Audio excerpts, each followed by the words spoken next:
অপ্রিয় মাস্টার, পর্ব ১। ফারহানা নিঝুম। এখন কান ধরো এই মুহূর্তে। অশ্রুসিক্ত নয়নে তাকায় কণ্ঠ, ভীষণ কান্না পাচ্ছে তার। কিন্তু কাঁদতে পারছে না, এত স্টুডেন্টের মাঝে এভাবে অপমান করছে তাদেরই প্রফেসর তুর্য খান।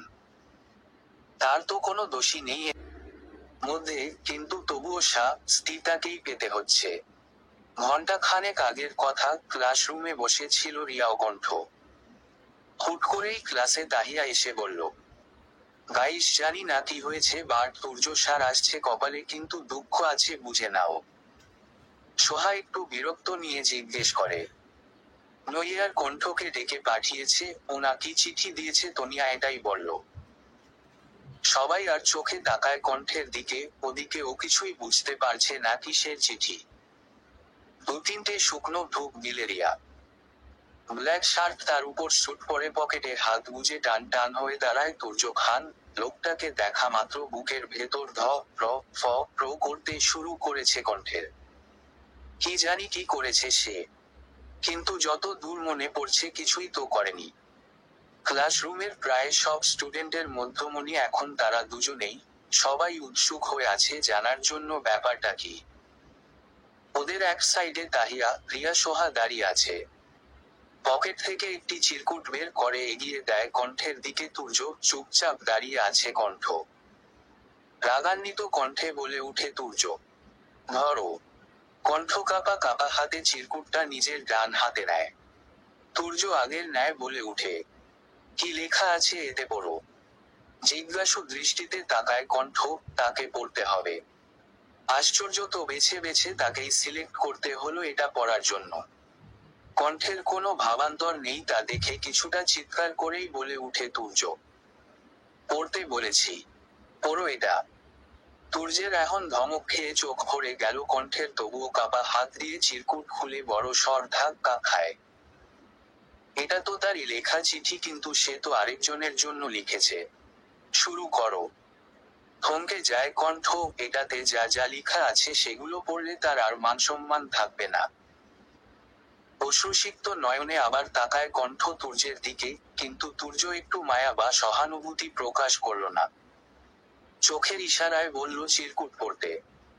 চিরকুট পড়তে গেলেই গলা ধরে আসছে কণ্ঠের, কি করে পড়বে এটা। কিন্তু যতক্ষণ না সে চিরকুট পড়বে তার আগে এই প্রফেসর তাকে ছাড়বে না, এটা বুঝতে কারো বাকি নেই। অবশেষে সময় নষ্ট না করে চিরকুট পড়তে লাগলো কণ্ঠ। অপ্রিয় মাস্টার, কেমন আছেন? আমি জানি আপনি ভালো আছেন, তবুও জিজ্ঞেস করলাম আর কি। আচ্ছা, আপনি এত সুন্দর কেন বলুন তো? এত সুন্দর হওয়ার কি কোনো প্রয়োজন ছিল? ওই যে গুলমুখশ্রী, যা দেখলে আমার অন্তঃপ্রাণটা ঠান্ডা হয়ে যায়। আচ্ছা, আপনি তো মাস্টার সব কিছু জানেন আর সবটাই বুঝেন, তাহলে কেন আমার মন বুঝেন না? এই যে আমার বুকের বা পাশের হৃদযন্ত্রটা আপনাকে দেখলেই ধড়ফড় করতে শুরু করে, এগুলো কি আপনার চোখে পড়ে না? পচা মাস্টার একটা। যাই হোক, আমার এটুকু বলার ছিল যে আমার মনে আপনার জন্য এক আকাশ পরিমাণ অনুভূতির উদয় হয়েছে, যার নিবারণ শুধু আপনিই করতে পারবেন। ভালোবাসি অপ্রিয় মাস্টার। ইতি। আপনার বউজান কণ্ঠ। পড়া শেষ হতেই উপস্থিত সব স্টুডেন্ট হু হু করে হেসে উঠল, চোখে পানি চিকচিক করছে কণ্ঠের। হাত থেকে ছুমে চিরকুট নিয়ে নিল তুর্য, ঠক দিয়ে বলে উঠল, কলেজে কি এসব করতে আসো? How dare you! তোমার এত সাহস হলো কি করে প্রফেসর তুর্য চৌধুরীকে চিঠি লিখেছে? নুয়ে থাকা মাথা আরো নুয়ে নিল কণ্ঠ, এখানে সত্যি তার কোনো দোষ নেই, এটা তো ওর বউ। কণ্ঠের ভাবনার মধ্যে খানে তুর্য আবার থমকের স্বরে বলে উঠে, এখন কান ধরো এই মুহূর্তে। আশেপাশে এক নজর তাকায় কণ্ঠ, সবাই ওকে নিয়ে মাতামাতি করছে, অনেকে আবার মুখ চেপে হাসছে। সবকিছু এর ন্যায় বুকে এসে বাঁধছে কণ্ঠের। অবশেষে তুর্য সবার সামনে কানে ধরিয়ে দাঁড় করিয়ে রাখে কণ্ঠকে, এমন অপমানিত হবে কণ্ঠ বুঝেনি। বকা মেয়ে কণ্ঠকে ওভাবে কান ধরে দাঁড়িয়ে থাকতে দেখে ভীষণ খারাপ লাগছে রিয়ার, আসলে ভুল কিন্তু ওর, কিন্তু মাঝখান থেকে সে গেছে বোকা কণ্ঠ। আজ সারাদিন তুমি এই মাঠেই কান ধরে দাঁড়িয়ে থাকবে বলে দিলাম বডি। যদি আমার কথার নড়চড় হয় তাকে খুব খারাপ হবে। কথাটা বলেই বড় বড় পা ফেলে অফিস রুমের উদ্দেশ্যে রওনা দিল তুর্য চৌধুরী। কণ্ঠ ঠায় দাঁড়িয়ে আছে।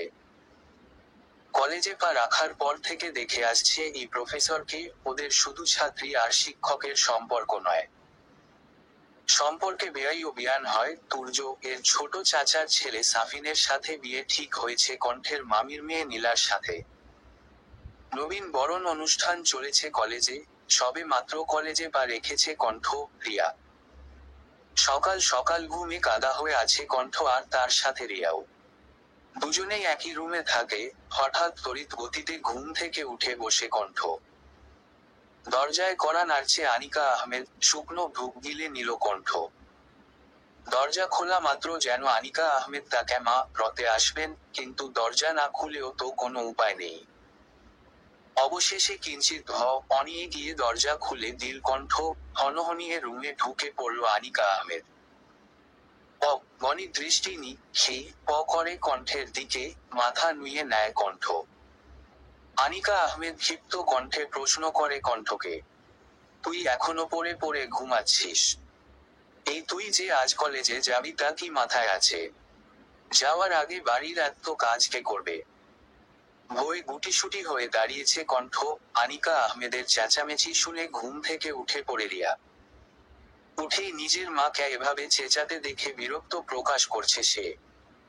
আনিকা আহমেদ কণ্ঠের কোনো প্রতিক্রিয়া না দেখে রাগান্বিত হয়ে আরো কিছু বলতে যাবে তার আগেই রুমে প্রবেশ করে তনা আহমেদ। আহা, ছোট সকাল সকাল শুরু করে দিলি তো মেয়েটার সাথে। একটু দমে গেল আনিকা আহমেদ, তবুও আর চোখে তাকাচ্ছে কণ্ঠের দিকে। রিয়া বিছানা থেকে উঠে তনা আহমেদকে জড়িয়ে ধরে বলল, দেখো না চাচি মা সকাল সকাল এসেই আমাদের এত সুন্দর ঘুম নষ্ট করে দিয়েছে। তনা আহমেদ রিয়ার গালে হাত রেখে বলে, তুইও না ওদের সাথে কেন ঝগড়া করছিস? আমিই তো কণ্ঠকে বললাম একটু রেস্ট করে নিতে, ও তো সেই সকালে উঠেছিল। আজকে ওর কলেজের প্রথম দিন, তাই আমিই বললাম যাতে আজ ও রেস্টে থাকে। মুখ বাঁকিয়ে নেয় আনিকা আহমেদ। জিজ্ঞাসু দৃষ্টিতে তাকায় কণ্ঠ। বড় মামি তার জন্য এভাবে মিথ্যা কথা বলছে? ও তো আজকে উঠতেই পারেনি। প্রথম দিন কলেজের, তাই কাল রাতে প্রিপারেশন নিয়ে রাখতে রাখতে এত দেরি হয়ে গেছে। চোখের ইশারায় চুপ থাকতে বলে তনা আহমেদ কণ্ঠকে। আনিকা আহমেদ আর অপেক্ষা করলেন, রুম থেকে বেরিয়ে গেলেন। হাফ ছেড়ে বাঁচলাম এমন অবস্থা কণ্ঠ। যা যা, দুজনে গিয়ে তৈরি হয়ে নিচে এসে কিছু খেয়ে নে। কণ্ঠ জড়িয়ে ধরল তনা আহমেদকে। থ্যাংক ইউ বড় মামি। পাগলি। ড্রয়িং রুমের খাবার টেবিলে বসে আছে আহাদ আহমেদ, শাহাদ আহমেদ এবং শাহাদ আহমেদের বড় ছেলে তুফাইল আহমেদ। কই গো, আজকে কি আর চাটা পাবো না? রান্নাঘর থেকে বেরিয়ে এলো আনিকা আহমেদ, হাতে তার চায়ের ট্রে।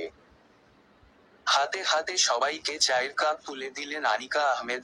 আহাদ আহমেদ আনিকাকে জিজ্ঞেস করলেন, কি ব্যাপার আনিকা, তুমি চা দিচ্ছ যে? তোমার আপা কোথায়? আনিকা আহমেদ নাক মুখ চকে বলে, আপা তো ওই কণ্ঠের কাছে আছে। কণ্ঠের কথা শুনে চোয়াল শক্ত করে নিলেন আহাদ আহমেদ। সজোরে ডাক দিলেন, তনা। তনা কোথায় তুমি? তনা আহমেদ স্বামীর ডাক শুনে তড়িৎ গতিতে ছুটে আসেন ড্রয়িং রুমে। তীক্ষ্ণ দৃষ্টিতে তাকিয়ে আছেন। কি হয়েছে? আহাদ আহমেদ কিছুটা রাগ মিশ্রিত কণ্ঠে বলে উঠেন, আমরা যে অফিস যাব সেই খেয়াল কি আছে তোমার? সকাল সকাল কই আমাদের খেতে দেবে তা না করে কণ্ঠের কাছে দৌড়াদৌড়ি করছো কেন? হাসি মুখ মুহূর্তের মধ্যে চুপসে গেল আনিকা আহমেদের। ভেতর থেকে বেরিয়ে এলো এক রাশ দীর্ঘশ্বাস। উনি আর কথা বাড়ালেন না, রান্নাঘরে চলে গেলেন খাবার নিয়ে আসতে। শাহাদ আহমেদ ভাইয়ের এই আচরণে বিরক্ত প্রকাশ করেন। যত যাই হোক কণ্ঠ তো ওদের নিজের ছোট বোনের মেয়ে, তার সঙ্গে এমন আচরণ করা কি ঠিক? ভাইয়া, এটা কিন্তু তুমি ঠিক করছো না। কণ্ঠ তো আমাদের বাড়ির একজন সদস্য। তাহলে সবাই ওর সঙ্গে এমন ব্যবহার করলে ওই ছোট্ট মেয়েটার মনের উপর দিয়ে কি যাবে ভাবতে পারছো? আহাদ আহমেদ আগের ন্যায় বলে উঠেন। দেখ সাহাদ, তুই অন্তত আমাকে বোঝাতে আসিস না একদমই। জানি না কেন নাহিদা নিজের মেয়েকে আমাদের ঘাড়ে চাপিয়ে দিয়ে চলে গেল। তপ্তশ্বাস ফেলে সাহাদ আহমেদ সিঁড়ির কাছে দাঁড়িয়ে সবটা শুনে কণ্ঠ, চোখের কোণে চিকচিক করছে অশ্রু। ঘাড়ে কারো হাতের স্পর্শ পেয়ে পিছন ফিরে তাকালো। রিয়া দাঁড়িয়ে আছে, হুট করে তাকে জড়িয়ে ধরে বলে, চাচার কথায় কিছু মনে করিস না বোকা। কণ্ঠ আমার অধর টেনে হাসে কণ্ঠ, অতঃপর রিয়াকে জড়িয়ে ধরে বলে, কিছু মনে করার আগেই তো তুই এসে মন থেকে সব খারাপ লাগা উধাও করে দিলি। ঠিক আছে এখন চল, আজকে তো কলেজের প্রথম দিন, রেডি হতে হবে। রিয়া কণ্ঠকে নিয়ে আবার রুমে দিকে ফিরে গেল। বিছানায় উপুর হয়ে শুয়ে আছে তুর্য, গায়ে কিছুই নেই। সাদা কম্বল জড়িয়ে আছে। দরজায় কড়া নাড়ছে অহনা খান। তুর্য, তুর্য বাবা উঠে পড়, সহিতা এসেছে। তুর্য বিছানা থেকে উঠে দরজা খুলে দেয় তুর্য। ভেতরে আসেন অহনা খান। কি রে, তুই এখনো বসে আছিস যে? সহিতা তো এসে গেছে। তুর্যের কোনো ভাবান্তর নেই, সে আলমারি থেকে ট্রাউজার নিয়ে ওয়াশরুমে চলে যায়। বিরক্ত হলেন অহনা খান, ছেলের মতগতি কিছুই আন্দাজ করতে পারেন না উনি। ফ্রেশ হয়ে একেবারে কলেজে যাওয়ার জন্য তৈরি হয়ে বেরিয়ে পড়ে। হাতে আছে কিছু ফাইল, আজ কলেজে ফার্স্ট ইয়ারের নবীন বরণ অনুষ্ঠান, তাই তাকে থাকতে হবে। অবশ্য কলেজ তার পরিচিত আঙ্কেলের। আমেরিকা থেকে পড়াশোনা করে আসার পর আঙ্কেল নাহিদ অনেক রিকোয়েস্ট করেছে তাকে ওদের কলেজে জয়েন করতে। কলেজের প্রায় সব ফ্যাসিলিটিস পায় সে। সোফায় বসে অনেকক্ষণ ধরে অপেক্ষা করছে সহিতা, কখন তুর্য আসবে তার সাথে আজকে ঘুরতে যাওয়ার কথা ছিল। প্রায় 2 মাস ধরে তাকে বলেছে ভালোবাসে, কিন্তু তুর্যের ভাবান্তর নেই। অবশ্য তুর্য এখনই এসব প্যারা নিতে চাইছে না, তবুও অনেকটা চেষ্টার পর রাজি হয়েছে তুর্য। কাল রাতে অনেকক্ষণ সময় নিয়ে মানিয়েছে তুর্যকে, আজ শপিং এ যাবে ওরা। ওর ভাবনার মাঝে সিঁড়ি থেকে নেমে আসে তুর্য, ঠোঁটের কোণে ফুটে উঠে হাসি। সহিতাকে দেখে গম্ভীর মুখ খানি আরো একটু গম্ভীর করে নেয়। এ কি এত সকাল সকাল তুমি? তুর্যের প্রশ্ন শুনে হকচকিয়ে বসা থেকে উঠে দাঁড়ালো সহিতা। তুর্য, তুমি কি ভুলে গেলে আজ আমাদের শপিং এ যাওয়ার কথা ছিল? কপাল চুলকায় তুর্য, কাল কথায় কথায় হ্যাঁ বলে দিয়েছিল তুর্য, কিন্তু এখন তার পক্ষে যাওয়াটা একদমই সম্ভব নয়। আসলে আমাকে কলেজে যেতে হবে সহিতা, সো আজকে শপিং এ যাওয়া হবে না প্লিজ। মুহূর্তের মধ্যে মুখের হাসি কর্পূরের ন্যায় উড়ে গেল সহিতার। তুর্য এক নজর হাতের ওয়াচের দিকে তাকিয়ে দেখে নেয়, এরপর বেরিয়ে যায়। সহিতা মুখ গোমড়া করে বসে পড়ল আগের জায়গায়। কিছুটা দূরে দাঁড়িয়ে ছিল সাহা খান, উনি মুখ বাঁকিয়ে রান্নাঘরে গিয়ে বলেন, আপা তোমার ছেলে দেখছো কিভাবে সহিতাকে ইগনোর করছে। সাহাকে দেখা মাত্র কপাল কুঁচকে নেয় অহনা খান। সাহা আবারও বলে, কয়দিন পর ওদের এনগেজমেন্ট আর এখন ওর এমন অবস্থা। আচ্ছা আদেও কি বিয়েটা হবে? এবার কিছুটা বিরক্ত হন অহনা খান, শক্ত কণ্ঠে বলে উঠেন, না হলে না হবে, যদি আমার ছেলে বিয়ে করতে না চায় তাহলে হবে না, বুঝতে পারলে? তুমি বরং নিজেকে নিয়ে ভাবো। হাতের চামচ শব্দ করে রেখে রান্নাঘর থেকে বেরিয়ে গেল অহনা খান। এই হার কাঁপানো শীতে কলেজ গেইটের সামনে দাঁড়িয়ে আছে কণ্ঠ এবং রিয়া, অপেক্ষা করছে জনে। এখনো কলেজের গেইট পর্যন্ত খোলা হয়নি। কণ্ঠ বোকা বোকা মুখ নিয়ে জিজ্ঞাসা করে, দেখলি তো রিয়া, আজকে কলেজ অফ, আর আমাদের কেউ বলেনি। রিয়া কণ্ঠের মাথায় হালকা ধাক্কা দিয়ে বলে, আরে বোকা মেয়ে, কলেজ অফ নয়, আমরাই সবার আগে চলে এসেছি। ড্যাব ড্যাব চোখে তাকিয়ে আছে কণ্ঠ। কিছুক্ষণ পরেই দারোয়ান এসে কলেজ গেইট খুলে দেয়। ওরা ভেতরে যায়। কলেজ ক্যাম্পাসে ঢুকতেই দেখতে পায় হিয়া বড় বড় বিল্ডিং। কণ্ঠ বড় বড় চোখে আশেপাশে তাকিয়ে রিয়াকে চেঁচিয়ে বলে উঠে, রিয়া রে, হিয়া বড় বড় বিল্ডিং, আচ্ছা কয় তালা হতে পারে বলতো? রিয়া দাঁতে দাঁত চেপে ধরে, হই আচ্ছা, তোর কি চোখ নেই? কয় তালা তা গুনতে পারিস না? কণ্ঠ বোকা বোকা চাউনি দিয়ে রিয়াকে বলে, রাগ করিস কেন? নতুন ফুল দিয়ে বরণ করে নেওয়া হয় নবীনদের, কিন্তু এসবের মধ্যে বেশ ক্লান্ত লাগছে কণ্ঠ এবং রিয়াকে। সেই সকালে ওরা এসেছে, সবকিছু আয়োজন করতে করতে 11টা বেজেছে আর অনুষ্ঠান শেষ হতে হতে 3টে। এর মধ্যে এখনো দুজনের পেটে কিছুই পড়েনি। বাড়ির দিকে পা বাড়াতেই চোখ দুটো সামনের দিকে স্থির হয়ে গেল কণ্ঠের। সামনে দাঁড়িয়ে থাকা সুঠামদেহী পুরুষকে দেখে বুকের ভেতর ধুপ করে উঠল তার। গায়ের রং ততটা ফর্সা না হলেও বেশ সুন্দর, মুখশ্রী জুড়ে গভীরতা। পরনে হালকা ধূসর রঙের শার্ট, হাতাগুলো কনুই পর্যন্ত গুটিয়ে রেখেছে। চোখে চোখ পড়তেই পলকহীন দৃষ্টিতে তাকিয়ে আছে কণ্ঠ, ভুলেই গেছে সে সামনে দাঁড়িয়ে থাকা লোকটি তাকেই দেখছে। তুর্য খান দৃষ্টিতে লক্ষ্য করছে কণ্ঠকে, ব্যাপারটি বুঝতে পেরে চোখ সরিয়ে নেয় কণ্ঠ। কণ্ঠ ওই দেখ কলেজের সবথেকে গম্ভীর প্রফেসর তুর্য খান। রিয়ার কথা শুনে কণ্ঠ বুঝতে পারল এই সেই স্যার যার কথা আসার পর থেকেই শুনে যাচ্ছে। নতুন করে সংসার করার স্বপ্ন আমার নেই, তাই তুমি যদি বিয়ের কথাটা না বলো তাহলেই আমি খুশি হব মা। তুফাইল অফিস থেকে বাড়ি ফিরেছে মাত্র, এসেই সোফায় গা এলিয়ে দিয়েছে। ভীষণ ক্লান্ত লাগছে তার, ইদানিং অফিসে বেশ চাপ নিতে হচ্ছে তাকে। যত কাজ সব তার উপর, আর কত আহাদ আহমেদ এবং শাহাদ আহমেদকে প্রেশার দেওয়া যায়। ছেলে হিসেবে এখন তো সবটা তাকেই দেখতে হবে। মাথাটা বেশ ধরেছে আজ, তাই হাতের ওয়াশ খুলতে খুলতে আনিকা আহমেদকে বলে, মা 1 কাপ কফি দাও তো, খুব মাথা ব্যথা করছে। তনা আহমেদ কফি বানিয়ে তুলে দেয় আনিকার হাতে, উনি নিয়ে গিয়ে কফি কাপ দিলেন তুফাইলকে। এরই মধ্যে বলে বসলেন বিয়ের কথা। ওনার পছন্দের এক মেয়ের ছবি তার সামনে ধরতেই চোখ মুখ শক্ত করে নেয় তুফাইল, অতঃপর উপরোক্ত কথা বলে উঠে।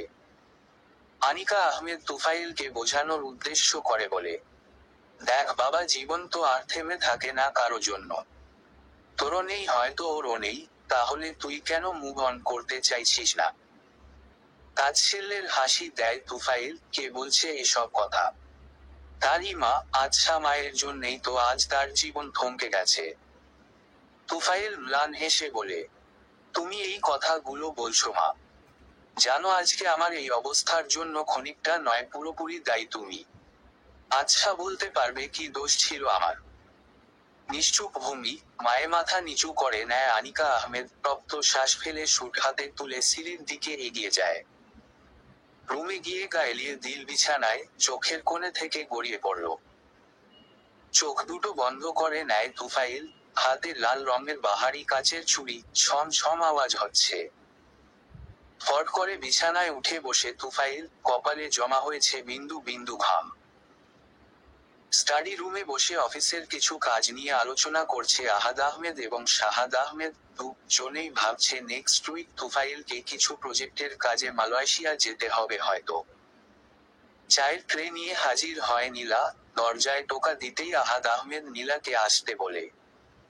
ভেতরে প্রবেশ করে নীলা, অধরে হাসি টেনে বলে, তোমাদের জন্য চা এসে গেছে, এই যে এটা চাচার জন্য। নীলা আহাদ আহমেদের হাতে চায়ের কাপ দিয়ে এরপর নিজের বাবা শাহাদ আহমেদের হাতে চায়ের কাপ দেয়। আহাদ আহমেদ চায়ের কাপে চুমুক দিয়ে বললেন, থ্যাংক ইউ মা, সত্যি এখন এটার খুব প্রয়োজন ছিল। নীলা শব্দ করে হেসে বলে, জানতাম তো তোমাদের এখন এটা খুব প্রয়োজন। আচ্ছা তোমরা কাজ করো, ডিস্টার্ব করব না। নীলা ট্রে নিয়ে বেরিয়ে গেল। শাহাদ আহাদ আহমেদকে উদ্দেশ্য করে বলে, মেয়েটা কবে যে বড় হয়ে গেল বুঝতেই পারিনি। আহাদ আহমেদ বলেন, মেয়েরা খুব তাড়াতাড়ি বেড়ে উঠে, এখন তো দেখছি আমাদের নীলা মায়ের জন্য পাত্র দেখতে হচ্ছে। শাহাদ আহমেদ চায়ের কাপ সেন্টার টেবিলের উপর রেখে বলেন, হ্যাঁ ভাইয়ে সেটা তো ঠিক আছে, কিন্তু আমার ছেলেটা। আহাদ আহমেদ তপ্ত শ্বাস ফেলে বলেন, চিন্তা করিস না, সব ঠিক হয়ে যাবে। রান্নাঘরে ট্রে রেখে যেই মাত্র বের হতে যাবে তখনই আনিকা আহমেদ নীলাকে থামিয়ে বলে, নীলা তুই এখন কোথায় যাচ্ছিস?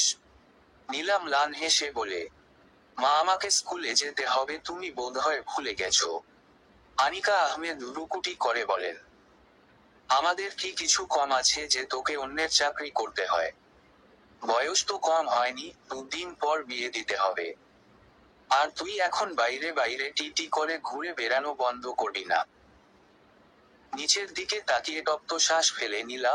মায়ের কথা শুনলে হয়তো তার জীবনও বড় ভাই তুফাইলের মতো হবে, কিন্তু সে এমন কিছুই ঘটতে দেবে না। অতঃপর শান্ত কণ্ঠে আনিকা আহমেদকে উদ্দেশ্য করে বলে নীলা, মা আমাদের একটু একা ছাড়বে। আমরা জানি তুমি মা হও, তোমার চিন্তা থাকে, তুমিও ছেলে মেয়েদের ভালো চাও। কিন্তু এসব করতে গিয়ে যে সবটা আমাদের উপর চাপিয়ে দিচ্ছ সেটা কি বুঝতে পারছো? কুঁচকে যাওয়া ভ্রু আরকু চকে বলেন আনিকা। এখন কি তুইও তোর ভাইয়ের মতো আমাকে জ্ঞান দিবি? হঠাৎ মিষ্টি মুখে ঢুকিয়ে দেয় তনা আহমেদ। পাশে তাকিয়ে তনাকে দেখে হকচকিয়ে গেল আনিকা আহমেদ। নীলার মুখেও একটা মিষ্টি পু রে দিয়ে যেতে বলে তনা। গেলাম চাচি, বাই। আনিকা আহমেদ আরো কিছু বলতে চাইছিল, কিন্তু মুখে মিষ্টি থাকার কারণে কিছু বলতে পারল না। নৈশব্দে হাসলেন তনা, এখন এটা না করলে কথায় কথা বাড়ত। ক্লাসের এক পাশে গুটিসুটি হয়ে বসে আছে কণ্ঠ এবং রিয়া। কলেজের কাউকেই তো তেমন একটা চেনে না, তাই একটু বিব্রত বোধ করছে দুজনেই। হঠাৎ তড়িৎ গতিতে 2-3টে মেয়ে এবং 2টি ছেলে এসে ওদের বেঞ্চে বসে পড়ল। ওদের মধ্যে একটি মেয়ে উঠে বলল, একটু সর, আমাদের একটু জায়গা দে। ওর পাশের ছেলেটা উঠে বলে, তাড়াতাড়ি বসো তাহিয়া, স্যার চলে আসবে। মেয়েটি উঠে বলল, ওয়েট ওয়েট সান। প্রথম 2টো মেয়ে এবং একটি ছেলে কণ্ঠদের বেঞ্চে বসে, আরেকটা ছেলে এবং আরেকটা মেয়ে ওদের পিছনের বেঞ্চে বসলো। কণ্ঠ ও রিয়া একটু সরে বসতেই ওদের পাশে বসে থাকা ছেলেটা বলে উঠল, আরে চিল উই আর ফ্রেন্ড। দেখ ভাই, আপনি আমার দ্বারা হবে না, তাই তুই করে বলছি। আমি সান, ও রিফাত, এটা তাহিয়া, আর এটা হলো আমাদের সিনিয়র আপাই সোহা। পিছনে থাকা সোহা সানের মাথায় চাপ টিমি রে বলল, এই সান, একদম আমাকে সিনিয়র বলবি না বলে দিলাম। উপস্থিত সবাই হু হু করে হেসে উঠল। কণ্ঠ এতক্ষণে বুঝতে পারল ওরা কতটা মিশুক প্রকৃতির। তাহিয়া কণ্ঠকে উদ্দেশ্য করে বলে, তা তোর নাম কি? কণ্ঠ মিহি কণ্ঠে বলে, আমি কণ্ঠ, আর ও আমার মামাতো বোন রিয়া। রিয়া সৌজন্যমূলক হাসি দেয়, অতঃপর সবাই একে অন্যের সাথে পরিচিত হয়ে উঠে। কেউ দেখলে বুঝতেই পারবে যে আজকেই ওদের প্রথম দেখা। হুট করে ক্লাসে প্রবেশ করে তুর্য খান। সবাই যে যার মতো আছে, এমন মনে হচ্ছে যেন তুর্য কারো নজরেই পড়েনি। শান্ত কণ্ঠে তুর্য বলে উঠে, সাইলেন্ট। তাতে কারো কোনো ভাবান্তর নেই। এবার হুঙ্কার দিয়ে বলে উঠল Turjo, I say silent, what is this? এটা কি আদেও ক্লাসরুম? সবাই একেবারে নিশ্চুপ হয়ে যায়, টু শব্দটি পর্যন্ত নেই। বুকে হাত গুজে টান টান হয়ে দাঁড়ায় তুর্য। অতঃপর আগের ন্যায় হুঙ্কার দিয়ে বলে, কলেজে উঠেছে তার মানে এটা নয় সাব এর 5 পা দেখেছ? স্কুলে যা শিখেছে তা এখন কাজে লাগানোর সময়, আন্ডারস্ট্যান্ড? সবাই এমন ভাবে চুপ করে আছে, মনে হচ্ছে শ্বাস পর্যন্ত নিচ্ছে না কেউ। বুকের ভেতর টিপ টিপ শব্দ হচ্ছে কণ্ঠের। ভয়ে হাত পা রীতিমতো কাঁপছে তার। এরপর যখন ক্লাসে আসবো তখন নিজেদের আচরণ ঠিক রাখবে, অন্তত আমার ক্লাসে যেন এসব অসভ্যতামো না দেখি। ক্লাসরুমে প্রবেশ করে principal sir Nahid Hasan. Good morning Turjo. Turjo শান্ত কণ্ঠে বলে, good morning sir. Nahid Hasan বেশ ফুরফুরে মেজাজে বলেন, তোমাদের সবারকে আমাদের কলেজে স্বাগতম। আশা করি আমাদের কলেজে তোমরা নিজেদের স্বপ্ন পূরণ করতে পারবে। অবশ্য যদি তোমাদের প্রফেসর তুর্য খান থাকে। তুর্য, আই হোপ তুমি আবারও নিজের বেস্টটা দেবে। ম্লান হাসে Turjo, I will try to my best sir. Nahid Hasan আবারও আগের ন্যায় হেসে বলেন, all the best dear student. Nahid Hasan class থেকে বের হওয়া মাত্র তুর্য সবার দিকে তীক্ষ্ণ দৃষ্টি নিক্ষেপ করে। ক্যান্টিনে বসে আছে কণ্ঠ, রিয়া, সোহা, সান, তারিফ এবং তাহিয়া। সবাই তুর্যকে নিয়ে আলোচনা করছে। সোহা উঠে বলে, ভাই যাই বলিস না কেন তুর্য স্যার কিছু সেই হ্যান্ডসাম। সোহার কথা শুনে খিলখিল করে হেসে উঠল কণ্ঠ।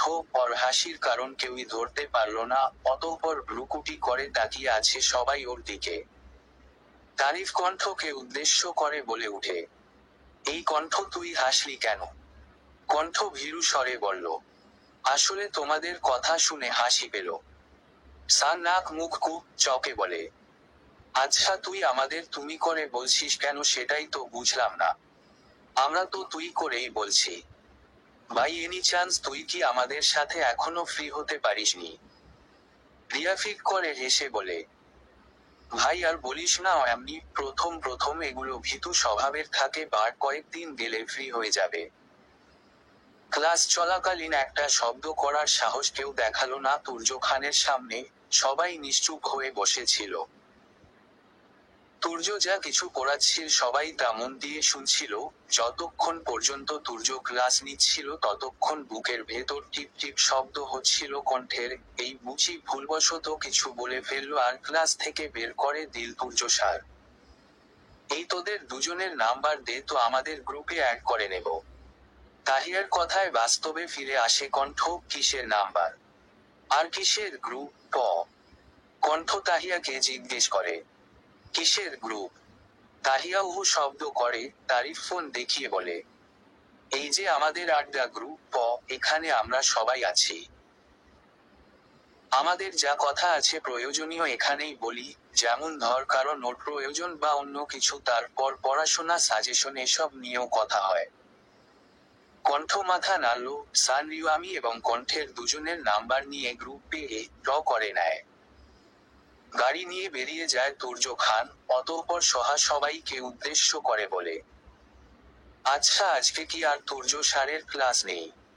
কণ্ঠ বলে উঠে, ওয়েট আমি শিডিউল চেক করে বলছি। কণ্ঠ ফোনে শিডিউল বের করে দেখে হ্যাঁ আজকে আর তুর্য স্যারের ক্লাস নেই। সবাই যেন হাঁফ ছেড়ে বাঁচল এমন একটা শ্বাস নেয়। তুর্য বাড়িতে আসা মাত্র শাহিনা খান চেঁচিয়ে বললেন, বউ বউ কই গো তুমি? আমার নাতনি মাত্র আইছে আর তোমরা কই থাকো? অহনা খান রান্নাঘর থেকে তড়িৎ গতিতে ছুটে আসলেন। অহনা খান পানির গ্লাস হাতে নিয়ে তুর্যকে এগিয়ে দেয়। মুহূর্তের মধ্যে চোয়াল শক্ত করে নেয় তুর্য, চোখের ইশারায় বলে গ্লাস আগের জায়গায় রেখে দিতে। অহনা খান এক পলক দেখে শাহিনা খানের দিকে, অতঃপর সেন্টার টেবিলের উপর গ্লাসটা আবার রেখে দেয়। তুর্য নিজের হাতে গ্লাস তুলে পানি খায়, ফুস করে শ্বাস নিয়ে বলে, দাদি আমি নিজের কাজগুলো নিজে করতে পারি তো, তোমাকে এত চিন্তা করতে হবে না। শাহিনা খান বিরক্ত প্রকাশ করে বললেন, তুই হলি পুরুষ মানুষ তুর্য দাদু ভাই, তুই কেন নিজের কাজ নিজে করবি? ম্লান হাসে তুর্য। শাহিনা খান আগের যুগের মানুষ, তাই আগের দিনে যা ঘটতো বা ঘটে এসেছে সেগুলো মেনে চলতে পছন্দ করে। কিন্তু তুর্য তো একজন শিক্ষক, তাছাড়া ওর উচিত নিজের কাজগুলো নিজে করা। দাদি পুরুষ মানুষ বলেই কি অন্যকে দিয়ে কাজ করাতে হবে? আমারও দুটো হাত আছে, পা আছে, নিজের কাজ নিজে করার ক্ষমতা রাখি। তপ্তশ্বাস ফেলে শাহিনা খান রুমের দিকে পা বাড়ায় তুর্য। সাফিন খান সবে মাত্র অফিস থেকে ফিরেছে। ওনার ঠিক কিছুক্ষণ পর বাড়িতে আসে সাফিন খান। জনে ডাইনিং টেবিলে বসে, কাজের লোক তরু এসে পানির গ্লাস এগিয়ে দিলেন। সাফিন খান ঢক ঢক করে পুরো পানি খেয়ে তরুকে উদ্দেশ্য করে বলল, আচ্ছা তোদের ভাবি কোথায়?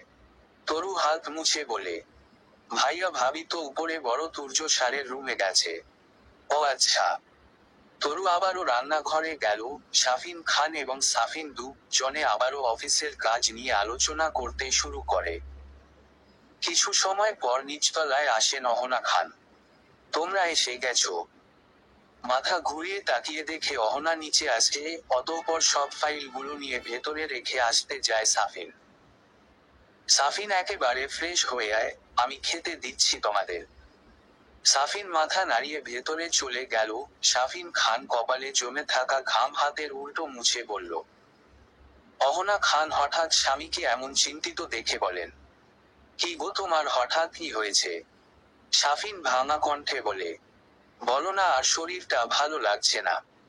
তুমি দাঁড়াও আমি খাবার নিয়ে আসছি, খেয়ে ওষুধ নিয়ে নেবে। আচ্ছা, কিন্তু তুর্য কোথায়? অহনা? ও তো স্টাডি রুমে আছে। ও আচ্ছা। রাতে মেয়ে, সে অঞ্জা রেকল দেয় সান। সবাই এ ন করলো। কণ্ঠ রিয়া দুজনেই এ ন করেছে। সবাই ভীষণ সিরিয়াস মুডে আছে। তুর্য স্যার যে ম্যাথগুলো দিয়েছে তার কোনো সলিউশন খুঁজেই পাচ্ছে না কেউ। অতঃপর কিছু না পেয়ে সবাই একত্রে কলে আসে। সান কথা দেখিয়ে বলে, ভাই আমি চেষ্টা করেছিলাম সোলো করার, কিন্তু হয়নি। মাঝখানে গিয়ে আটকে গেছি। রিয়া নিজের খাতা দেখিয়ে বলে, আসলে আমি পারি না, তাই ধরিও নি। হি হি। রিয়ার হাসি দেখে সান তারিফ। সোহা হু হু করে হেসে উঠল। সোহা কণ্ঠকে উদ্দেশ্য করে বলল, এই কণ্ঠ তুই কি এটা করেছিস? কণ্ঠ খাতা বের করে দেখায়, করেছি, কিন্তু জানি না এখন ঠিক হয়েছে কিনা। ওদের মধ্যে তারিফ শর্ট করে বলে উঠে, আচ্ছা আগে আমাকে বল উত্তর কি 5.36 এসে কিনা। কণ্ঠ খাতায় চোখ বুলিয়ে বলে, হ্যাঁ এটাই এসেছে। তারিফের মুখে বিশ্ব জয় করা হাসি খেলে যায়, চিৎকার করে বলে উঠে, ওরে ওরে কণ্ঠ, এটাই সঠিক, ছবি দিয়ে আমরাও করে ফেলি। মামা এটাই উত্তর। সবাই ভীষণ খুশি হয়। তাদের মধ্যে কণ্ঠ বলে উঠে, আচ্ছা তোমরা একটু বুঝে নাও, আমি বুঝিয়ে দিচ্ছি। সান ভাবলেশহীন ভাবে জবাব দেয়, ধুর মামা, এসব বোঝাবুঝি করতে হবে না, তুই ছবি দেয়। স্যার কি আমাগো বলবে বুঝি দেও। চল চল ছবি দে। কণ্ঠ আরো একবার সবাইকে উদ্দেশ্য করে বলে, কিন্তু এটা সঠিক হয়েছে কি না তা তো বুঝতে পারছি না। শান বলে উঠে, ভোর 5:36 মানেই সঠিক পুরে। ক্লাসের প্রায় সকাল স্টুডেন্ট কান ধরে দাঁড়িয়ে আছে, কেউই তুর্য স্যারের দেওয়া হোমওয়ার্ক গুলো কমপ্লিট করতে পারেনি। কিন্তু হোয়াইট বোর্ডের সামনে কান ধরে আছে সোহা, সান, তারিফ, তাহিয়া, কণ্ঠ এবং রিয়া। একে অপরের মুখের দিকে চাওয়াচাওয়ি করছে। ওদের 6 জনের দিকে তীক্ষ্ণ দৃষ্টি নিক্ষেপ করেছে তুর্য খান। 2-3টে শুকনো ঢোক গিলে নিল কণ্ঠ, বারবার তারিফের দিকে দেখছে। ওর জন্যেই অমন হয়েছে। ওদিকে সবাই সরু দৃষ্টি নিক্ষেপ করে তাকিয়ে আছে কণ্ঠের দিকে। ওদের মনে হচ্ছে কণ্ঠের জন্য এখন এই অবস্থা। ক্লাসে তুর্য স্যার ঢোকা মাত্রই সবাই নিশ্চুপ হয়ে গেছে। তুর্য হাতের ফাইলগুলো এবং মার্কার টেবিলের উপর রেখে সবাইকে উদ্দেশ্য করে বলল, গুড মর্নিং স্টুডেন্ট। সবাই একত্রে গুড মর্নিং বলে। অতঃপর তুর্য জিজ্ঞেস করে কারা কারা হোমওয়ার্ক করেছে। ক্লাসের কেউই কোনো উত্তর দেয় না। ওকে ফাইন, যারা যারা হোমওয়ার্ক করনি তারা ভালো বাচ্চাদের মতো দাঁড়িয়ে পড়ো। সবাই একে একে দাঁড়িয়ে পড়ল। পিছন ফিরে তাকাতেই কণ্ঠ আর ওর বন্ধুরা সবাই দেখে ক্লাসের প্রায় অর্ধেক স্টুডেন্ট দাঁড়িয়ে আছে। অতঃপর মাথা বসে আছে তাদেরকে উদ্দেশ্য করে বলে উঠেন তুর্য স্যার, তোমরা যারা আছো নিজেদের খাতা টেবিলের উপর এসে দিয়ে যাও। গুটি কয়েক স্টুডেন্ট মাত্র, তারাই দিয়েছে খাতা জমা। সব মিলিয়ে 7-8টা খাতা মাত্র জমা পড়ল। একে একে সবার খাতা দেখছে তুর্য স্যার। ভয়ে হাত কচলাতে শুরু করেছে কণ্ঠ। একের পর এক স্টুডেন্টকে কান ধরতে হচ্ছে, মানে সবার ভুল হচ্ছে। কিছু না কিছু ভুল হচ্ছেই। অবশেষে সেই শুভক্ষণ চলে এলো। বারবার লাস্ট খাতাগুলো তুর্য স্যার দেখছেন আর তার পরপরই আমাদের মুখের দিকে তাকাচ্ছেন। হাতের ইশারায় আমাদেরকে ডাকলেন। এখন সমস্যা হচ্ছে কাকে ঠিক ডাকলো তা বুঝতে পারছি না। অবশেষে তিনি বললেন, এই যে তোমরা 6 জন এদিকে এসো। কণ্ঠ, প্রিয়া, সান, সোহা, তারিফ, তাহিয়া এগিয়ে যায়। তুর্য মুখে হাসি নিয়ে বলে, তোমরা তো একদম সঠিকভাবেই হোমওয়ার্ক সোলো করেছো। স্যারের কথা শুনে সবার মুখে বিশ্বজয়ী হাসি খেলে গেল। তারই মধ্যে তুর্য স্যার বলে উঠেন, তা এখানে এটা আসলে করোরটাকে? সবার খাতায় একই রকম উত্তর। আর আমি যতটা জানি তোমরা নিশ্চয়ই টুকি করেছো। এবার বলো অঙ্ক করেছে কে? শান্তরিত গতিতে বলে উঠে। ওর কথার পিঠে সোহা, তারিফ বলে, এটা তো আমরা করেছি, তুই কেন নিজের নাম দিচ্ছিস? ওদের মধ্যে রিয়া বলে বসে, স্যার কে করেছে জানি না, তবে আমি শুধু লিখেই গেছি। হি হি। অবশেষে কণ্ঠ কাদু কাদু গলায় চেঁচিয়ে বলে উঠে, হ্যাঁ ভাভা, তোরা মিথ্যা বলছিস কেন? শুকনো ঢুক গিলে নেয় সোহা, তারিফ, সান এবং তাহিয়া। ভ্রুকুটি করে বলে, কি মিথ্যা বলছে ওরা? কণ্ঠ আগের ন্যায় বলে উঠে, স্যার গো, সত্যি কথা বলছি, এই অঙ্ক আমি করেছি, ওরা তো মেসেঞ্জারে আমার থেকে ছবি নিয়ে টুকি করলো। আর এখন নিজেদের নাম দিতেছে অ্যাভা। তুর্য সবার অচিরে ঠোঁট কামড়ে হাসে, অতঃপর আবারও মুখে থমথমে ভাব নিয়ে বলে উঠে, ইডিয়েট সব কটা, এখন গিয়ে কানে ধরো।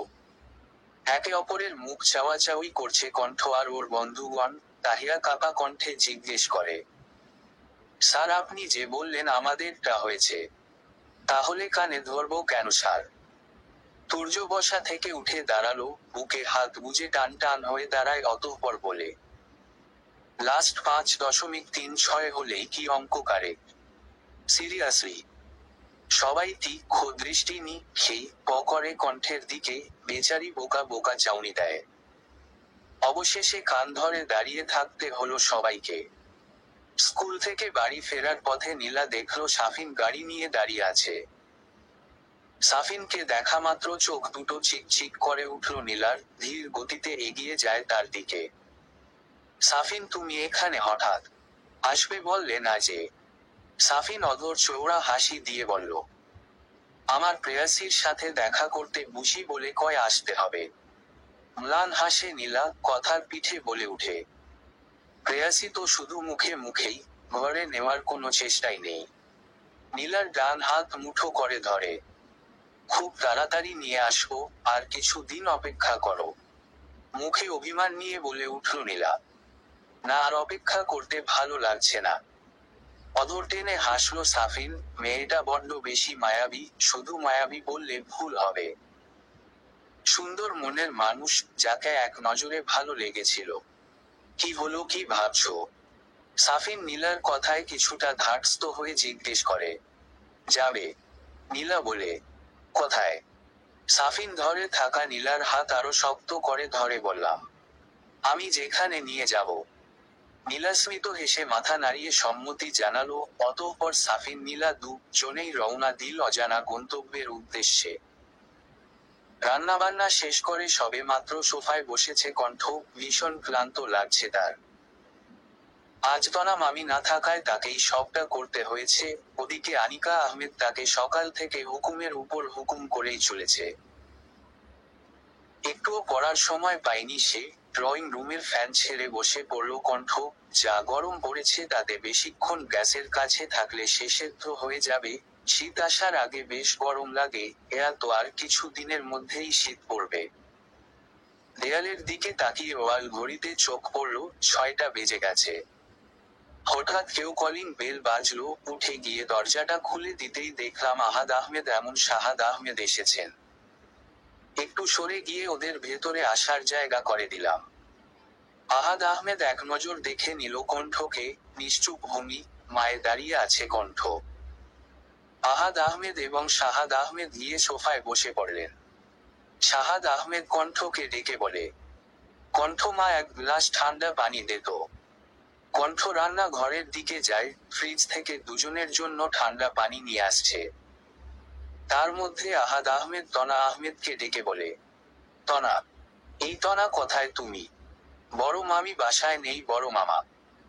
পানি সেন্টার টেবিলের উপর রেখে কথাটা বলে উঠে কণ্ঠ। আহাদ আহমেদ পানি খেয়ে কণ্ঠকে জিজ্ঞেস করেন, ও আবার কোথায় গিয়েছে? কণ্ঠ ধীর কণ্ঠে বলে উঠে, বড় মামি একটু দাদুর বাড়িতে গিয়েছে, আর বলেছে তোমরা আসলে যেন খেতে দিতে। আহাদ আহমেদ তেমন কিছু আর বলল না, উঠে যেতে লাগলো। তখন কণ্ঠ পিছন থেকে ডেকে বলে উঠে, বড় মামা খাবার কি দেব? তুমি কি খাবে? আহাদ আহমেদ তপ্ত শ্বাস ফেলে আমতা আমতা করে বলেন, ঠিক আছে দে। অধরে হাসি ফুটে উঠে কণ্ঠের। সন্ধ্যায় ড্রয়িং রুমে বসছে সমাবেশ, আলোচনা হচ্ছে নীলার বিয়ে নিয়ে। সিঁড়ির সাইটে দাঁড়িয়ে আছে কণ্ঠ, রিয়া সোফায় বসে আছেন আহাদ আহমেদ, শাহাদ আহমেদ, তনা আহমেদ এবং আনিকা আহমেদ। হ্যাঁ ছোট, আমার মনে হয় সাফিনের সাথে নীলার বিয়ে হলে মন্দ হবে না। আহাদ আহমেদ শাহাদ আহমেদকে উদ্দেশ্য করে বলেন কথাটা। আহমেদ বাড়ির সবারই বেশ পছন্দ সাফিনকে, কণ্ঠ ওই একবারই নীলা আপুর সাথে সাফিনকে দেখেছিল। শাহাদ আহমেদ বলেন, হ্যাঁ ভাইয়া, আমিও ভাবছি বিয়েটা দিয়ে দেওয়াই উচিত হবে। সাফিনের বিষয়ে বাড়ির সবাই জানে, এখন শুধু ওদের বিয়েটা হওয়ার বাকি। সাফিন কাল নীলাকে ফোন করে বলেছে সে বাড়িতে কথা বলেছে, নীলা নিজের মা বাবা বাড়িতে আসতে চায়। শুনো, আমার মনে হয় আর দেরি করা উচিত নয়, নীলা তো আমাদেরও মেয়ে। আনিকা আহমেদ তনা আহমেদের হাত ধরে বলে, আমি তো বুঝতে পারছি না আপা, তোমরাই একটু সবটা যদি দেখতে তাহলে আমি নিশ্চিত হতাম। তনা আহমেদ অধর টেনে হেসে বলেন, তুই চিন্তা করিস না, সবটা ঠিক হবে, আমরা আছি তো। সবাই ঠিক করে কাল সাফিনের বাড়ির সবাইকে আসতে বলবে। বাড়িতে আসা মাত্র দেখলো সনিতা দাঁড়িয়ে আছে, তুর্য তপ্ত শ্বাস ফেলে নিজের রুমের দিকে, তখনই সনিতা তুর্যের সামনে এসে দাঁড়িয়ে পড়ে। তুর্য, তাড়াতাড়ি তৈরি হয়ে আসো, আমরা বাইরে যাব। তুর্য থমথমে মুখ নিয়ে বলে, প্লিজ সনিতা, মাত্র এসেছি, একটু রেস্ট নিতে দাও। সনিতা অসহায় দৃষ্টিতে তাকিয়ে তুর্যকে বলে, প্লিজ প্লিজ চলো না। তুর্য হুট করে বলে দিল, আচ্ছা ঠিক আছে, আমি রেডি হয়ে আসছি। হবালো, ভালোবাসি। হুট করে অচেনা নাম্বার থেকে কল আসে কণ্ঠের ফোনে। ফোন রিসিভ করা মাত্র ফোনের ওপাশ থেকে এমন কিছু শুনবে একদমই আশা করেনি কণ্ঠ। কি পোক্ত কণ্ঠে জিজ্ঞেস করে, কে বলছেন? ভালোবাসি ভালোবাসি ভালোবাসি। অশো, হো, কি বলছেন এসব? কে আপনি আমার? টুটু শব্দ করে ফোন কেটে গেল। আজব তো, কে ছিল এটা? অচেনা নাম্বার থেকে সকালে কয়েকবার কল এসেছিল কণ্ঠের ফোনে, কিন্তু কে জিজ্ঞেস করলেই ফোন রেখে দেয়। আজকে বেশ সুন্দর আবহাওয়া, রোদের ঝলকানিও কম নয়, তবে হয়তো একটু কম, মাঝে মাঝে মৌকা হাওয়া এসে স্পর্শ করছে কণ্ঠের তুলতুলে শরীরটাকে। বুক ভরে নিঃশ্বাস টেনে নিল সে, অধর টেনে হাসে। ভীষণ আনন্দ লাগছে তার, কিন্তু তার কারণ জানা নেই। আবেশে চোখ দুটো বন্ধ করে নেয়, মুহূর্তে তুর্যের গম্ভীর থমথমে মুখখানি ভেসে ওঠে। ত্বকে উঠে কণ্ঠ, এটা কি হচ্ছে? চোখ বন্ধ করতেই ওনার মুখ দেখলাম। রক্স শব্দে হাতে থাকা মুঠোফোন বেজে উঠল, স্ক্রিনে জল জল করছে মেসে, অঞ্জা থেকে কল এসেছে, তাও আবার তাদের গ্রুপ থেকে। চট করে ফোন রিসিভ করে কণ্ঠ, ভিডিও কলে আছে সবাই। হবালো গাইস। হবালো কণ্ঠ, কি করছিস? সোহা মুচকি হেসে জিজ্ঞেস করে কণ্ঠকে, কণ্ঠ স্ফীত হেসে বলে, এই তো ছাদে দাঁড়িয়ে আছি। এলোমেলো চুলে বিছানার এক কোণে বসে আছে সান। এলো চুলগুলোতে হাত দিয়ে ব্রাশ করে বলে, এই কণ্ঠ, শুনলাম তোর বড় বোন নীলা আপুকে দেখতে আসছে। কণ্ঠ হ্যাঁ সূচক মাথা নাড়ল। তারিফ এক গাল হাসি নিয়ে বলে, মামা অনেক দিন পর তাহলে বিয়ে খেতে পারবো, এই দেখ কণ্ঠ, তোরা কিন্তু দাওয়াত দিবি। আর যদি নাও দেস তাহলে আমরা বিনা নিমন্ত্রণে চলে আসবো কইয়া দিলাম। তারিফের কথা শুনে সবাই হু হু করে হেসে উঠে। সবাই এই কয়েকদিনে বুঝে গেছে তারিফ খেতে কতটা ভালোবাসে। সবাই সবাইকে এতটা ভালোভাবে চিনে গেছে যে কেউ বলতেই পারবে না এই মাত্র কয়েকদিন আগেও এরা একে অপরের অপরিচিত ছিল। সান, চল না শপিং এ যাই, কেমন হবে আজ সবাই মিলে আড্ডা দেব। তাহিয়ার আইডিয়া মন্দ নয়, ওর কথায় সহমত পোষণ করে কণ্ঠ বলে, হ্যাঁ চল সবাই মিলে যাই, বেশ মজা হবে। সোহা উৎফুল্ল কণ্ঠে বলে উঠে, ওরে মামা, খালারা কণ্ঠ বলছে যাবে, চল চল যাই, ও তো কোনো কিছুই যেতে চায় না। চল আজকে চলেই যাই। সবাই মিলে ঠিক করে ওরা শপিং এ যাবে। রিয়া বিছানায় পড়ে পড়ে ঘুমাচ্ছিল, কণ্ঠ গিয়ে ওকে তুলে শপিং এর কথা বলতেই এক দৌড় ওয়াশরুমে চলে যায় রেডি হতে। সারগো, সত্যি বলতেছি আমি কিছু করিনি, ওরাই তো। আর কিছু বলতে পারলো না কণ্ঠ, ওনার কথার পিঠে থামিয়ে দিল তুর্য। জাস্ট শাট আপ, কি করছো এটা? What the hell is this? তুর্যের এখন থমকে হাত পা রীতিমতো কাঁপছে কণ্ঠের। তুর্যের ঠিক পিছনে দাঁড়িয়ে আছে তারিফ, কণ্ঠের পিছনের সিটে বসেছিল সোহা, তাহিয়া, সান এবং রিয়া।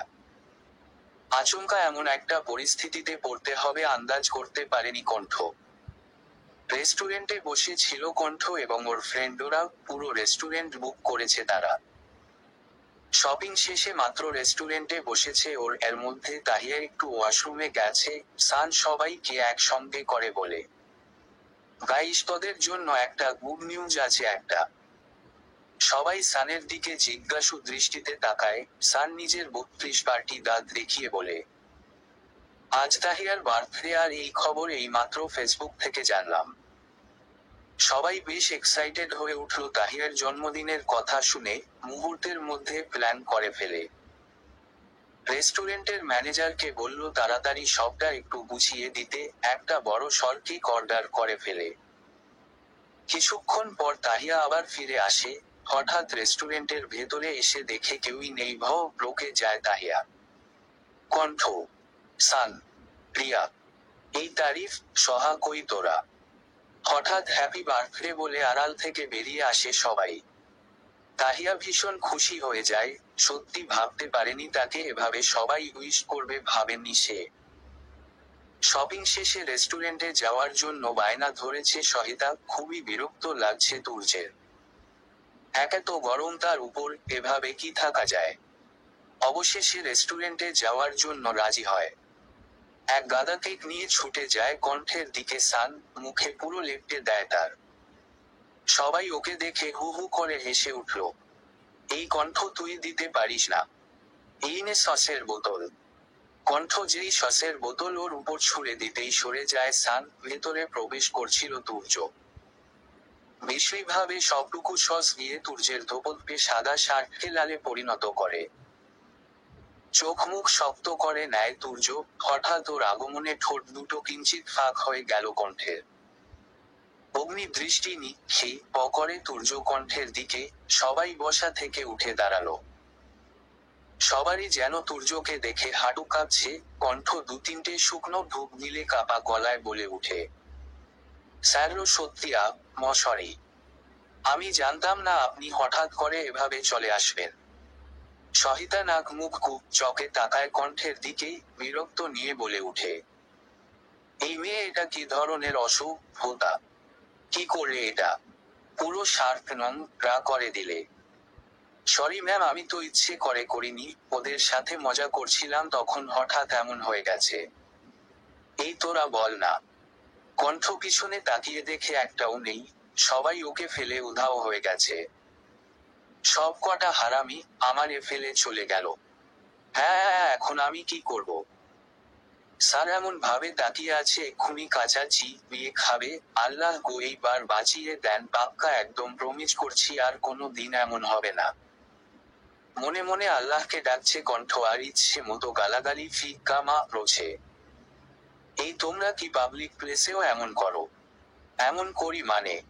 কি বুঝাতে চাইছে উনি? আমরা কি করলাম স্যার? এটা তো ভুলবশত হয়ে গেছে। তুর্য আঙুল উঁচিয়ে বলে, জাস্ট শাট আপ, ইডিয়েট একটা। নাক মুখ কূপ চকে নেয় কণ্ঠ, এভাবে বকা দিচ্ছে আমাকে। মানা যায় না। স্যার আপনি কিন্তু এখন আমাকে শুধু শুধু বকা দিচ্ছেন, এটা কিন্তু ঠিক নয়। আমি তো সরি বলছি। তুর্য দাঁতে দাঁত চেপে রেস্টুরেন্ট থেকে বেরিয়ে যায়, ওর পিছু পিছু সহিতাও বেরিয়ে আসে। কণ্ঠ ঠায় দাঁড়িয়ে আছে, সবার সামনে এভাবে অপমান করলো। বজ্জাত স্যার একটা। ফুলের গন্ধে মু মু করছে পুরো বাড়ি। হরেক রকম ফুল দিয়ে বাড়ি সাজানো হয়েছে। দেখতে বেশ ভালো লাগছে। আজকে নীলাকে দেখতে আসবে, সেই সুবাদে সকাল থেকে সবাই ভীষণ ব্যস্ত হয়ে পড়েছে। আপু এটা তোমাকে বেশ লাগবে, নাও এটাই পরো। একটা হলুদ রঙের শাড়ি ম্যাচিং করা ব্লাউজ এনে কণ্ঠ নীলার হাতে তুলে দেয়। রিয়া শাড়িটা দেখে বলে উঠে, ওয়াও, এটা তো সত্যি অসাধারণ, কিন্তু এটা কার শাড়ি? কণ্ঠ কণ্ঠস্ফীত হেসে বলে, এটা মায়ের শাড়ি, আমি কখনো পরিনি। কিন্তু আপুকে কিন্তু বেশ লাগবে। নীলা শাড়িতে হাত বুলিয়ে দেখতে থাকে, এটাই তো ওদের ফুপির শাড়ি, এখনো গায়ের গন্ধটা মিশে আছে। জানো আপু, আমি এখনো মায়ের জিনিসগুলো থেকে মায়ের শরীরের গন্ধ পাই, ভীষণ ভাবে মনে পড়ে মাকে। কথাটা বলার সময় চোখের কোণে থেকে দু ফোঁটা অশ্রু গড়িয়ে পড়ে কণ্ঠের যা লুকিয়ে যাওয়ার বৃথা চেষ্টা করি সে। নীলা বুঝতে পারে কণ্ঠের মন খারাপ হয়ে গেছে, তাই সে মন ভালো করার জন্য বলে উঠে, এই দেখ, একদম মন খারাপ করবি না, আমাকে রেডি করে দে তো, সবাই এসে গেলে তো দেরি হয়ে যাবে। সাফিন এবং ওর পুরো ফ্যামিলি মানে খান ফ্যামিলি আহমেদ বাড়িতে প্রবেশ করে, শুধু তুর্য বাদে। তার আসার কোনো ইচ্ছা নেই এবং কি সে খুবই ব্যস্ত। কলেজের জন্য তাকে অনেক লেকচার শিট তৈরি করতে হবে, তাই ওকে আর কেউ জোর করেনি। এটা তো শুধু পাকা দেখা হচ্ছে, বিয়ের সময় তো তুর্যকে অবশ্যই থাকতে হবে। বাড়িতে আসার পর অহনা খান নীলার পাশে কণ্ঠকে দেখে মুচকি হাসেন। হঠাৎ হাসির কারণ বোধগম্য হলো না তার। সাহা খানের আগে থেকেই নীলাকে বেশ পছন্দ, তাই অহনার সাথে কথা বলে একেবারে আংটি পরিয়ে দেবে তেমন প্রস্তুতি নিয়ে আসে। শাফিন খান আহাদ আহমেদ এবং শাহাদ আহমেদকে উদ্দেশ্য করে বলে, ভাইয়া, আমাদের মেয়ে পছন্দ হয়েছে, আর সাহা তো আগে থেকেই নীলাকেই পছন্দ করে এবং কি সাফিনও। ওর বাবা মানে আমার ভাই বছর 5 আগে সবাইকে ছেড়ে চলে গেছে, বর্তমানে আমিও ওর চাচা, আমিই ওর বাবা। আমাদের যেহেতু সবাই নীলাকে পছন্দ করেছি, তাই ভাবছিলাম আংটি বদল করে নিলে ভালো হতো। আহাদ আহমেদ, শাহাদ আহমেদ, আনিকা আহমেদ ও তনা আহমেদ ভীষণ খুশি হয়। তনা আহমেদ কণ্ঠকে বলে রান্না ঘর থেকে মিষ্টি নিয়ে আসছে। কণ্ঠ তড়িৎ গতিতে ছুটে যায় রান্নাঘরে, সবাই মিষ্টি মুখ করে নেয়। আনিকা আহমেদ শাহাদ আহমেদকে আলাদা করে সাইটে নিয়ে যান। কি হলো তোমার? আনিকা আহমেদ ফিস করে বলেন, ছেলের জন্য তো আমরা আংটি নেইনি, এখন কি দেবে? আহাদ আহমেদ ওদের কাছে এসে বলে, তোরা এসব নিয়ে চিন্তা করছিস কেন? এই দেখ, এটা ছেলের জন্য আগে থেকেই আনিয়ে রেখেছিলাম। আহাদ আহমেদ পকেট থেকে সোনার আংটি বের করে দেয় শাহাদ আহমেদের হাতে। চোখ দুটো চিকচিক করে উঠে আনিকা আহমেদের, সত্যি কান্না পাচ্ছে ওনার। তনা আহমেদ আনিকার ঘাড়ে ভরসার হাত রাখে। নিস্তব্ধ রাতে ছাদে দাঁড়িয়ে আছে কণ্ঠ, ভীষণ ভাবে কাউকে মিস করছে। কিন্তু কাকে? তাই তো খুঁজে পাচ্ছে না। মনের মধ্যে অশান্ত লাগছে, কেন জানি কাউকে খুব কাছে পেতে ইচ্ছে করছে। নিস্তব্ধ এই রাত যেন এই ইচ্ছাকে প্রবল ভাবে বাড়িয়ে দিচ্ছে। আকাশের দিকে তাকিয়ে আছে কণ্ঠ, রূপালী থালাকৃতি চাঁদ জল জল করছে আকাশ জুড়ে। চাঁদকে ঘিরে তারারা মিটমিট করে লছে, সুন্দর একটি পরিবেশ। চোখ দুটো বন্ধ করতে হচ্ছে তার, চোখ বন্ধ করলেই তুর্যসারের মুখশ্রী ভেসে উঠছে। অজান্তেই ঠোঁটের কোণে হাসি ফুটে উঠল, হ্যাঁ স্যার, একটু বেশি রাগী, গম্ভীর এবং খিটখিটে মেজাজের। কিন্তু তবুও ভালো লাগে। তার মানে এই ভালো লাগা অন্য কিছু নয়। নিজেই নিজেকে বুঝাতে চেষ্টা করছে কণ্ঠ, মনে মনে বেশ আনন্দ লাগছে। নীলার সাথে সাফিন ভাইয়ের বিয়ে ঠিক হয়ে গেছে, সামনের সপ্তাহে ওদের বিয়ে। সবাই চায় বিয়েটা তাড়াতাড়ি হয়ে যাক, বিয়ের পরপরই লন্ডনে চলে যাবে সাফিন। ওখানে ওদের বিজনেসের নতুন একটা ব্রাঞ্চ খুলবে, তাই ওখানে একজনকে থাকতে হবে। তুর্য নিজের প্রফেশন নিয়ে ব্যস্ত থাকে, মাঝে মাঝে বিজনেসের ইচ্ছে হলে মাথা ঘামায়, না হলে নয়। ল্যাপটপ কোলে নিয়ে বসে আছে তুর্য, হঠাৎ মুঠো ফোন টুনটুন শব্দ করে বেজে উঠল। হাতে নিতেই স্ক্রিনে দেখতে পেল সহিতার নাম। তপ্তশ্বাস ফেলে তুর্য, সত্যি সে সহিতাকে কষ্ট দিতে চায় না, কিন্তু মেয়েটা বুঝতেই চাইছে না যে সে তাকে ভালোবাসে না। যাই হোক, তাকে এটা বুঝতে হবে। ফোন অফ করে ল্যাপটপ রেখে বিছানায় শুয়ে পড়ল তুর্য। বেশ অনেক দিন কেটে গেছে, এর মধ্যে কণ্ঠ রিয়া দুজনের মধ্যে একজনও কলেজে যায়নি। দেখতে দেখতে নীলার বিয়ের দিন চলে এলো। কাল গায়ে হলুদ, সকালে বিকেলে মেহেদি এবং রাতে বিয়ে। সেই উপলক্ষে বাড়ি সাজানো হচ্ছে, সবকিছু মোটামুটি শেষ। শপিং থেকে শুরু করে খাওয়া দাওয়ার ব্যবস্থা এবং সবই ঠিক আছে, একা হাতে সবটা করছে তুফাইল। আহাদ আহমেদ, শাহাদ আহমেদ দু জনে বলেছিল ওরা সাহায্য করবে, কিন্তু তুফাইল মুখের উপর বলে দিয়েছে ওর বোনই তো সব করবে। ছেলের পরিবর্তন দেখে কিঞ্চিত উৎসাহ নিয়ে আবারও আনিকা আহমেদ তুফাইলকে বিয়ের কথা বলেছিল, কিন্তু সেই আগের ন্যায় মুখ ফিরিয়ে নিয়েছে তুফাইল। গায়ে হলুদের সময় অনুষ্ঠানে কণ্ঠের বন্ধুরা সবাই আসে, ওদের দেখেও না দেখার ভান করে থাকে কণ্ঠ। আপাতত ওর মনে ওদের জন্য খুব অভিমান জমে আছে, কারণ সেদিন রেস্টুরেন্টে ওরা ওকে একা ওই গম্ভীর স্যারের কাছে ফেলে চলে গেল। সবাই বিষয়টি আন্দাজ করতে পারছে। সান কণ্ঠের কাছে এসে বলে, হেই কণ্ঠ, তোর কণ্ঠস্বর শোনার জন্য মন আনচান আনচান করে। সানের কথায় হাসি পেলেও কণ্ঠ নিশ্চুপ হয়ে দাঁড়ায়, তারিফ কণ্ঠের কাঁধে হাত রেখে বলে, ফাইটটা যায় বুকটা ফাইটটা যায়। কণ্ঠ যখন আমার সামনে নিশ্চুপ ভাবে হাইটটা যায়, তখন বুকটা ফাইটটা যায়। এবার আর কণ্ঠ না হেসে থাকতে পারল না, হু হু করে হেসে উঠল। হলুদ রঙের পাঞ্জাবি পরেছে তুর্য, ড্রেসিং টেবিলের আয়নায় নিজেকে একবার পরখ করে নিল। হলুদ রঙের একটা থ্রি পিস পরেছে কণ্ঠ, কিন্তু তা বিন্দু মাত্র মনে ধরল না আনিকা আহমেদের। ঝাঁঝালো কণ্ঠে বলে উঠেন, বিয়ে তো আমার মেয়ের, কিন্তু তোর এত সাজগোজ করার কারণ বুঝতে পারছি না। আচ্ছা, তুই কি ভাবছিস যদি বিয়েতে কোনো বড়লোক ছেলে পেয়ে যাস আর গলায় ঝুলে যেতে পারিস? যদি এসব কিছু ভেবে থাকিস তাহলে মাথা থেকে ঝেড়ে ফেল। ছি ছি, এমন মেয়ে জীবনেও দেখিনি। অশ্রুসিক্ত কণ্ঠে সুধায় কণ্ঠ, ছোট মামি তুমি এসব কেন বলছো? আমি তো এসব করা দূরে থাক ভাবি না পর্যন্ত।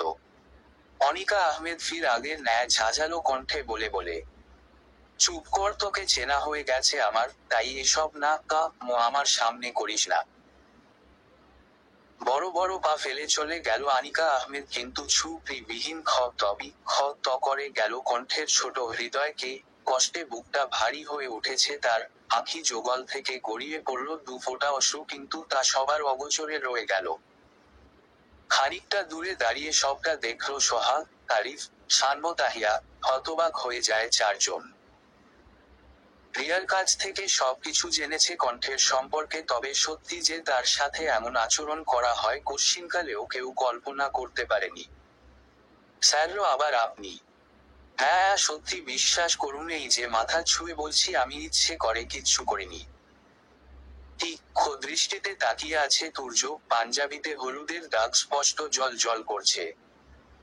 একবার পাঞ্জাবি দেখছে, পরক্ষণেই গম্ভীর চাহনিতে পরখ করছে কণ্ঠকে। গায়ে হলুদের অনুষ্ঠান হচ্ছিল, সব ছেলেমেয়েরা একে একে মজা করছে। অনেক দিন পর বাড়িতে এমন আনন্দের উল্লাস হচ্ছে, তাতে তাল না মিলিয়ে থাকতে পারে কণ্ঠ। নীলাকণ্ঠকে নিজের কাছে বসায়, নাচ গান হই হই চলছে।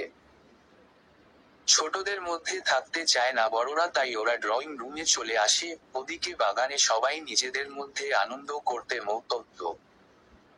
কিছুক্ষণ পর রিয়া এসে বলে, সাফিন ভাইয়া এসেছে। হঠাৎ সাফিন আসার খবর শুনে লজ্জায় মিলিয়ে যেতে ইচ্ছে করছে নীলার। সাফিন ভাইয়ার সাথে ওনার বড় ভাই আসছে, এটাও কর্ণস্পর্শ করল কণ্ঠের। সোহা একে একে সবার মুখে হলুদ লাগিয়ে দেয়, কণ্ঠ হলুদ নিয়ে দৌড় যায় রিয়াকে লাগাতে, তার মধ্যে সাফিন ভাইয়া প্রবেশ করে প্যান্ডেলের ভেতর।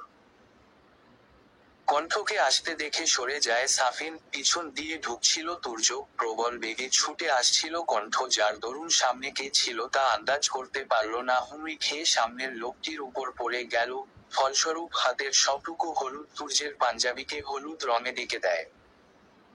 তুর্যকে দেখা মাত্র বড় সর ধাক্কা খায় কণ্ঠ, দু পা পিছিয়ে গিয়ে দাঁড়ায়। তুর্যকে এভাবে হলুদে লেপ্টে থাকতে দেখে সাফিন হেসে উঠল। ও মাই গড ভাইয়া, তোমার এটা কি অবস্থা হলো?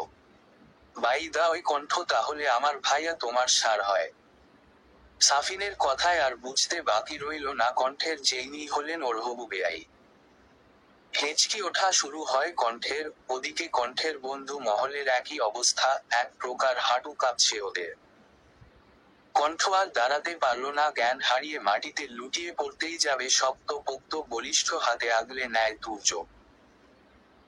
সন্ধ্যায় ছাদে দাঁড়িয়ে আছে কণ্ঠ, আকাশের বুকে মেঘ জমছে, যে কোনো সময় বর্ষণ হবে। হয়তো এই বর্ষণের সাথে সাথে তার আঁখি থেকেও দু ফোঁটা অশ্রু গড়িয়ে পড়বে। এই নোনা জল কেউ দেখবে না, বৃষ্টির পানির সাথে মিলেমিশে একাকার হয়ে যাবে। তাকে কড়া ভাবে নিষিদ্ধ করা হয়েছে নিচে যাওয়া থেকে যেন সে বিরত থাকে। নিচে কথা বলার গুন গুন শব্দ শোনা যাচ্ছে, রক্তশ্বাস ফেলে রুমের দিকে পা বাড়ায় কণ্ঠ। কিন্তু পা দুটো আর এগুতে পারল না, থমকে যায় সে। কানে ফোন গুঁজে আছে তুর্য, হাতে 2-3টে প্যাকেট আছে।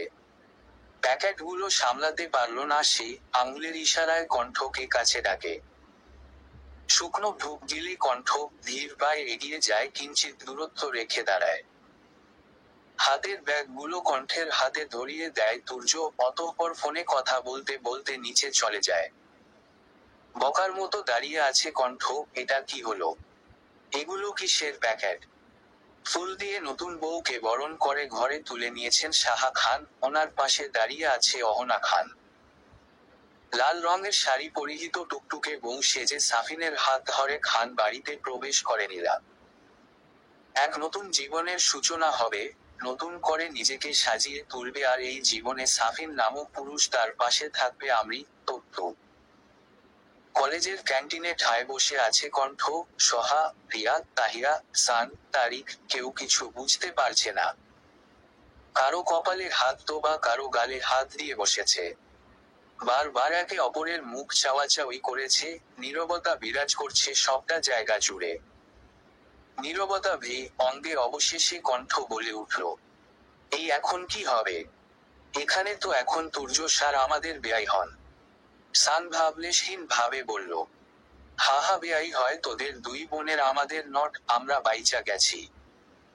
তারিফ সানের কথায় সহমত প্রকাশ করে বলে, ইয়েস, এখন কণ্ঠ এন্ড হিজ বয় নারিয়া, তোরা পড়াশোনা করবি তোদের বেয়াইয়ের কাছে, হু হু। কণ্ঠের নাকের পাটাতন মুহূর্তের মধ্যে ফুলে উঠে। আঙুল নাচিয়ে বলল, তোরা কি আমার বন্ধু? এভাবে বিপাকে ফেলে একা টিটি করে ঘুরে বেড়াবি? সোহা সান্ত্বনা দেওয়ার নাম করে কণ্ঠ বলে, আহ রে খস্ট, ইস তোরা থামো, ওদের দিকটা একটু বেশি না একটু বোঝার চেষ্টা কর। সবাই সোহার এমন কথা টকে বলা শুনে পেট চেপে হাসতে লাগলো। হ্যাঁ ভা, আমার কি একটা অবস্থা, তার উপর ওই সার কাল বাড়িতে কিসের প্যাকেট ফেলে গেছে, ওইটাও তো দিতে হবে। বড় মামি বলছে বিকেলে ওদের বাড়িতে যাওয়ার জন্য, তুর্য সারের মা আন্টি বলেছে আমাকে আর রিয়াকে যাওয়ার কথা। রিয়া শুকনো ঢুক গিলে বলল, আমি নাই বাবা, আমি যাব না। তারিফ ভ্রুকু চকে বলে, ওই তোরা এত ভয় পাচ্ছিস কেন? তোরা হলি ওই বাড়ির আত্মীয় বুঝলি। যদি তুর্য সার কিছু কয় তাহলে চেঁচিয়ে সারা বাড়ি মাথায় তুলে দেবি, তাহলে আর ভয়ে কিছু কইব না স্যার। কণ্ঠের চোখ দুটো চিকচিক করে উঠল, মুখে বিস্তর হাসি নিয়ে বলল, ওরে ওরে তারিফ, এইটা তো ভাবিনি, বা এইটা ঠিক বলেছিস। তারিফ খানিকটা ভাব নিয়ে বলল, ইয়েস, আমি অলওয়েজ ভালো বলি, হু। সান ঠাস করে চা ডিমা রে তারিফের মাথায়। ক্লাসে বসে আছে কণ্ঠ, রিয়া ওরা আসছে বলে ক্লাস অ্যাটেন্ড করেনি। বিরক্ত লাগছে তার একা ক্লাস করতে। তুর্য আর চোখে তাকায় কণ্ঠের দিকে, ওই চোখে চোখ পড়তেই বারংবার কেঁপে উঠে কণ্ঠের হৃদয় জব নয়ত্রটা। হঠাৎ নিজের কোলের উপর কিছু একটা পড়ল, নিচে তাকাতেই দেখতে পেল কাগজের টুকরো ভালো করে মুড়িয়ে আছে। যেদিক থেকে এসেছে সেদিকে পানে চোখ দেয় কণ্ঠ, সান দাঁড়িয়ে আছে। ওর পিছনে দাঁড়িয়ে আছে বাকিরা। সান হাতের ইশারায় কাগজ পড়তে বলে, কাগজ খুলে দেখে কণ্ঠ, কি রে পোড়াখুর, ক্লাসে তুই? বাইর হইয়া আয় কইয়া দিলাম। পরীক্ষায় পাশ করার চেষ্টা। আমাগো রেখে অন্য ক্লাসে উঠতে দিতাম না। বাইর হইয়া আয় বউ, যা, ছাড়র ক্লাস করতে হবে না। সানের লেখা চিরকুট পড়ে শব্দ করে হেসে উঠল কণ্ঠ, পর মুহূর্তে খেয়াল করলো পুরো ক্লাসের মধ্যে মনীষে। বুকশো হাত গুজে ভ্রু উঁচিয়ে দাঁড়িয়ে আছে তুর্য। ওরে বাবা, স্যার আমার দিকে অমনে তাকিয়ে আছে কেন? ধীর পায়ে এগিয়ে আসে তুর্য কণ্ঠের সিটের দিকে, তুর্যকে আসতে দেখে ফতাফত পালিয়ে যায় সান, সোহা, তারিফ, তাহিয়া। মনে মনে আল্লাহ আল্লাহ করছে কণ্ঠ। থমথমে মুখে বলে উঠে তুর্য, দাঁড়াও। কণ্ঠ উঠে দাঁড়ালো, হাতের কাগজ ঈগলের মতো ছুঁয়ে নিয়ে নিল, আরেকট দফা চমকে উঠল কণ্ঠ। এটা কি এখন উনি পড়বে? তাহলে আমি শেষ। এইবারেও সার ইজ্জত খাইয়া দিল, এইটা কোনো কথা? সবাই কি সুন্দর বেঞ্চে বসে ক্লাস করছে, আর সেখানে কিনা ওকে বাইরে দাঁড়িয়ে দাঁড়িয়ে সব কিছু লিখতে হচ্ছে। উফ! সব কিছু হয়েছে সানের জন্য, একবার বাইরে যাই তারপর দেখাচ্ছি মজা। এই স্যারও এমন কেন? আমি ওনার সম্পর্কে বেআইন হই, মিনিমাম সম্মান দিল নাছে। ক্লাস শেষে তুর্য বের হওয়ার সময় কণ্ঠকে উদ্দেশ্য করে বলে, হে ইউ, তুমি এবং তোমার সকোল্ড ফ্রেন্ড গুলোকে নিয়ে আমার কেবিনে এসো। হনহনিয়ে বেরিয়ে গেল তুর্য, চোখ মুখ শক্ত করে নেয় কণ্ঠ। ওর বন্ধুদের সকোল্ড বলল। ইচ্ছে করছে ওর মাথা ফাঁক দিয়ে দেই, আসলেই সান ঠিকই বলে বজ্জাত স্যার একটা। ড্রেসিং টেবিলের আয়নায় নিজেকে দেখতে ব্যস্ত নীলা, আজ একটু অন্যরকম লাগছে। কাল রাতের কথা মনে পড়তেই লজ্জা এসে জড়িয়ে ধরছে নীলাকে। বারংবার কেঁপে উঠছে নীলা, সাফিনের প্রতিটি স্পর্শ তাকে ভালোবাসার এক নতুন অনুভূতি সৃষ্টি করেছে। বিছানায় এলোমেলো হয়ে শুয়ে আছে সাফিন, হঠাৎ ঘুম ভেঙে যেতেই উঠে গিয়ে নীলাকে পিছন থেকে জড়িয়ে ধরে। I love you. নীলা স্ফীত হেসে বলে, আই লাভ ইউ টু। লাল শাড়ি পরনে এলোমেলো চুলে দৌড়ে যাচ্ছে একটি মেয়ে, ওর পিছু পিছু ছুটছে এক সুদর্শন পুরুষ। পায়ের নুপুরের ছন্দ, হাতে কাচের চুড়ি, শব্দ দুটো মিলে তৈরি হচ্ছে ভালোবাসার ছন্দ। পুরুষ বারংবার বলছে, দাঁড়াও না, আর কত জ্বলবে এই ভালোবাসায়। মেয়েটি পিছন ফিরে তাকিয়ে খিলখিল করে হেসে বলে উঠল, যতদিন না আমি কাছে আসবো ততদিন এভাবেই জ্বলতে হবে। কথাটা বলে আবারও ছুট লাগালো মেয়েটি। এক সময় সীমা রেখার বাইরে চলে যায় সে। না। ঘুম থেকে দিয়ে বিছানায় উঠে বসে তুফাইল, কপালে জমেছে বিন্দু বিন্দু ঘাম। হাতের উল্টো পিঠ দিয়ে মুছে নিল, অতঃপর দুহাত দিয়ে মাথা চেপে ধরল।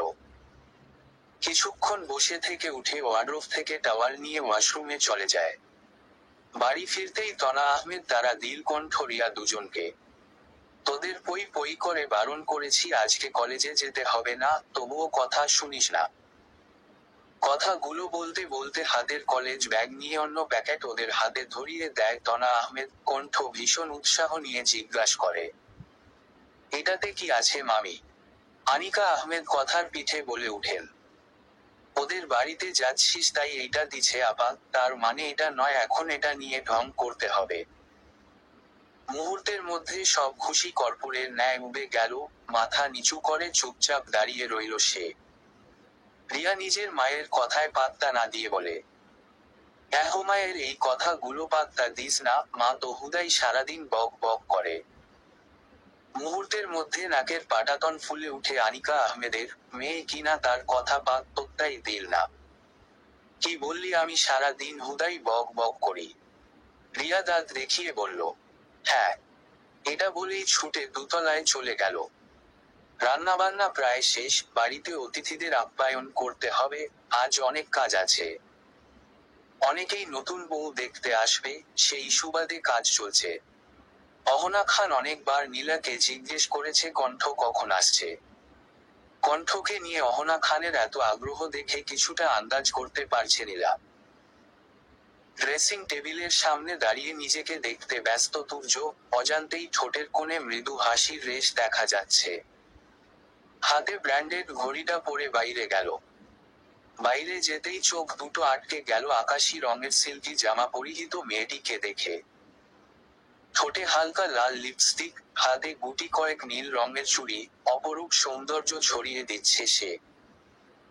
চোয়াল শক্ত করে নিল তুর্য, চোখাচোখি হতেই চোখ সরিয়ে নেয় কণ্ঠ, কিন্তু বার কয়েক আর চোখে পর্যবেক্ষণ করেছে স্যারকে।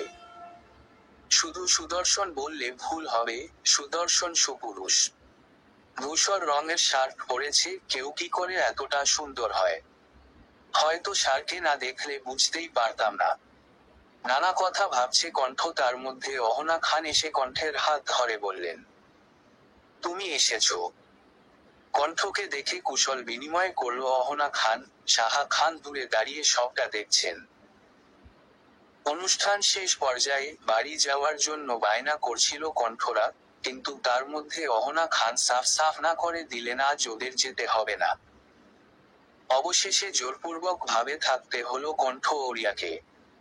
কিছু দিন পরেই নীলা সাফিনের সাথে লন্ডনে চলে যাবে। এই কয়েকদিন ওদের বোনের সাথে সময় কাটাতে পারবে। বেশ রাত পর্যন্ত তিন বোন গল্প করেছে। কথার পিঠে বারবার ভুলবশত কণ্ঠ নীলার কাছে তুর্যের কথা জিজ্ঞেস করেছে। নীলা হেসে বলেছে তুর্য হয়তো গম্ভীর, কিন্তু এই 2 দিনে বুঝেছে তুর্যের মন অনেক ভালো। তুর্যের সম্পর্কে এত সুন্দর কথা শুনে অজান্তেই ভেতরটা শান্তি লাগছে কণ্ঠের। প্রতি রাতেই ছাদে যায় কণ্ঠ, আজও তার ব্যতিক্রম হয়নি। ছাদে যেতেই অন্য আরেকজনের উপস্থিতি টের পেল। তুর্য কালো রঙের ট্রাউজার এবং একটা কালো টি-শার্ট পরে দাঁড়িয়ে আছে। কণ্ঠ কি যেন একটা ভেবে দৌড়ে আবার নিচে নিজের ঘরে গিয়ে তুর্যের দেওয়া ব্যাগগুলো নিয়ে আসে। স্যার! চিরচেনা কণ্ঠ শুনে নৈশব্দে হাসে তুর্য। হয়তো সে জানতো কণ্ঠ এখন আসবে। মুখে খানিকটা গম্ভীর্য টেনে নিয়ে পিছন ফিরে তাকালো। শুকনো ঢুক গিলে নেয় কণ্ঠ, অতঃপর কাপা গলায় বলল, স্যার এই প্যাকেটগুলো সেদিন বাড়িতে ভুলে রেখে গিয়েছেন।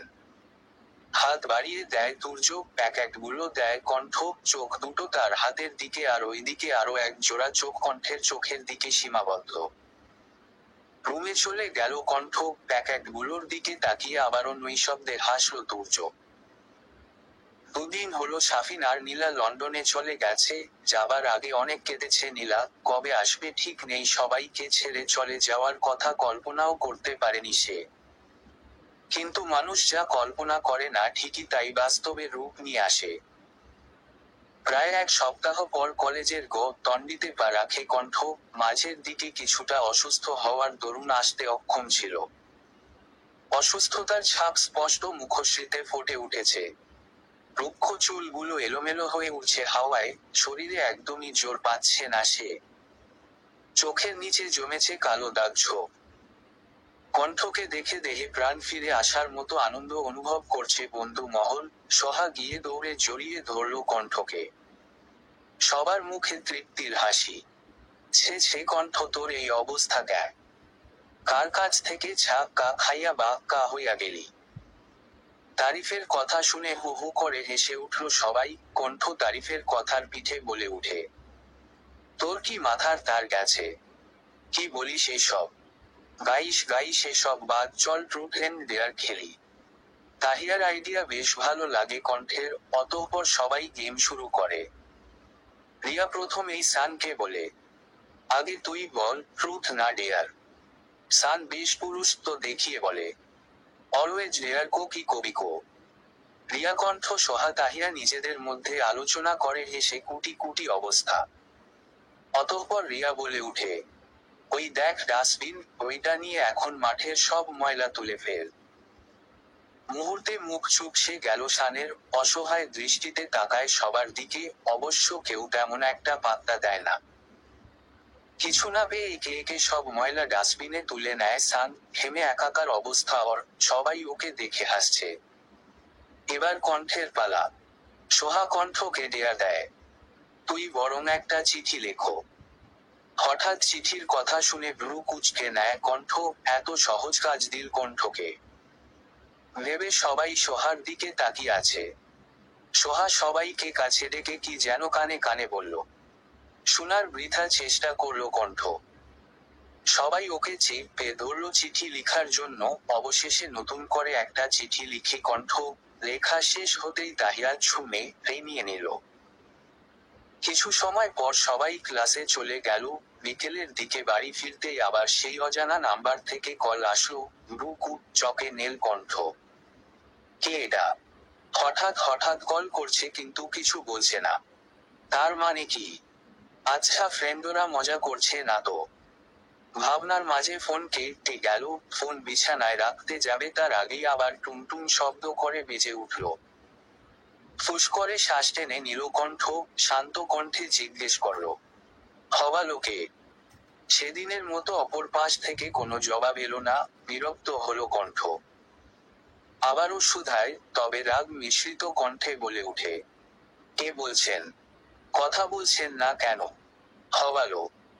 ফোন কেটে গেল। নাম্বার থেকে সেই আসলো, মিষ্টি কণ্ঠস্বর শুনতে ইচ্ছে করছিল।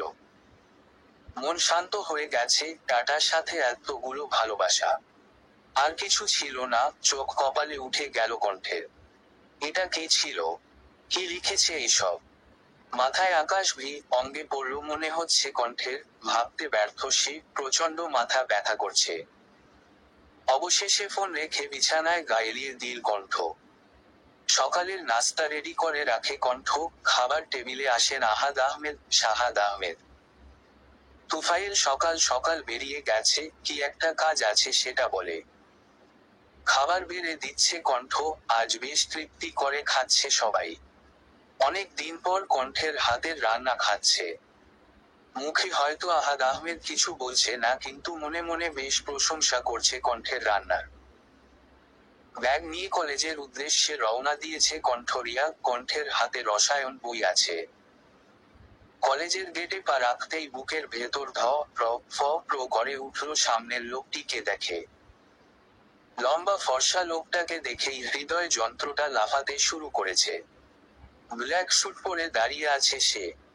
আজ প্রথম ক্লাস ওনারই।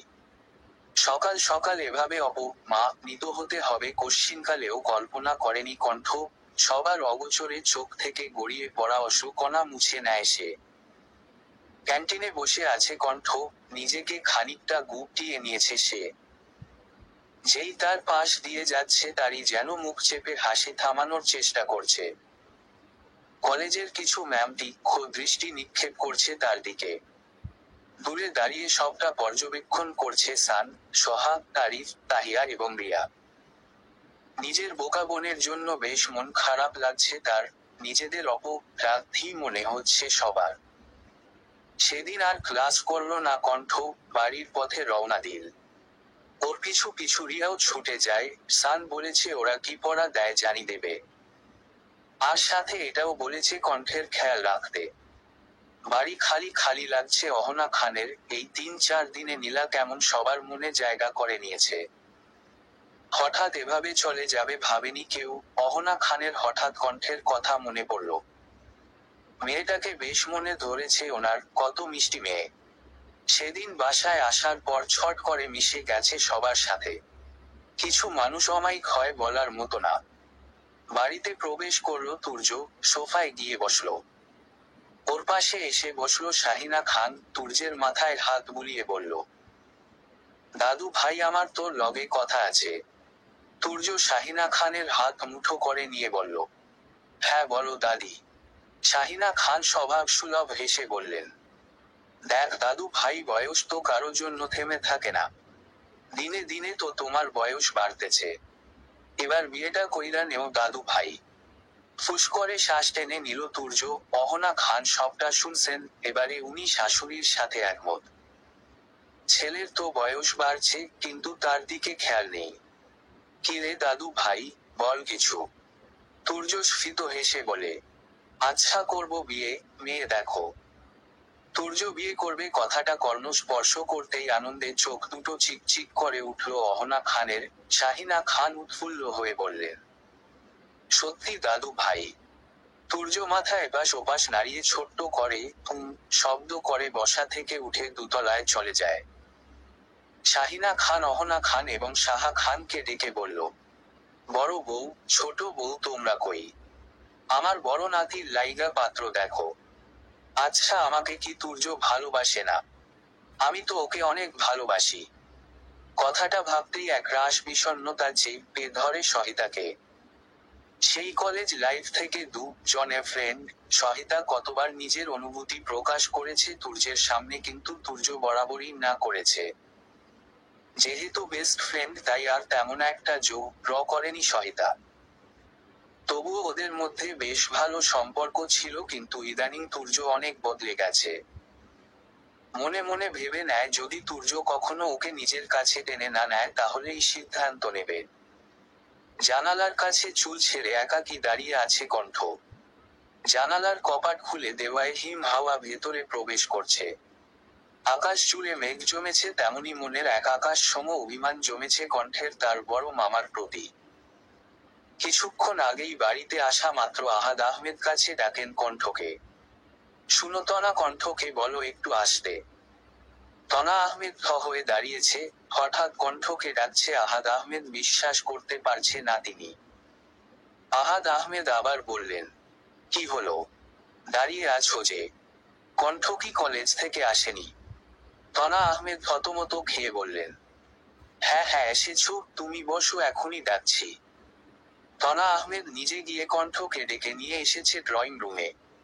কণ্ঠ গুটিসুটি হয়ে দাঁড়িয়েছে, এটার কারণও আছে। যখনই আহাদ আহমেদ কণ্ঠের সাথে কথা বলে তখন হয়তো বকা আর নয়তো চোখ রাঙিয়ে দেয়। সেই ভয়েই আজ কণ্ঠ চোখ ফেলে রেখেছে মেঝেতে। আহাদ আহমেদ কণ্ঠকে সোফায় বসতে বলল, চুপচাপ বাধ্য মেয়ে মতো সোফায় বসে পড়ল।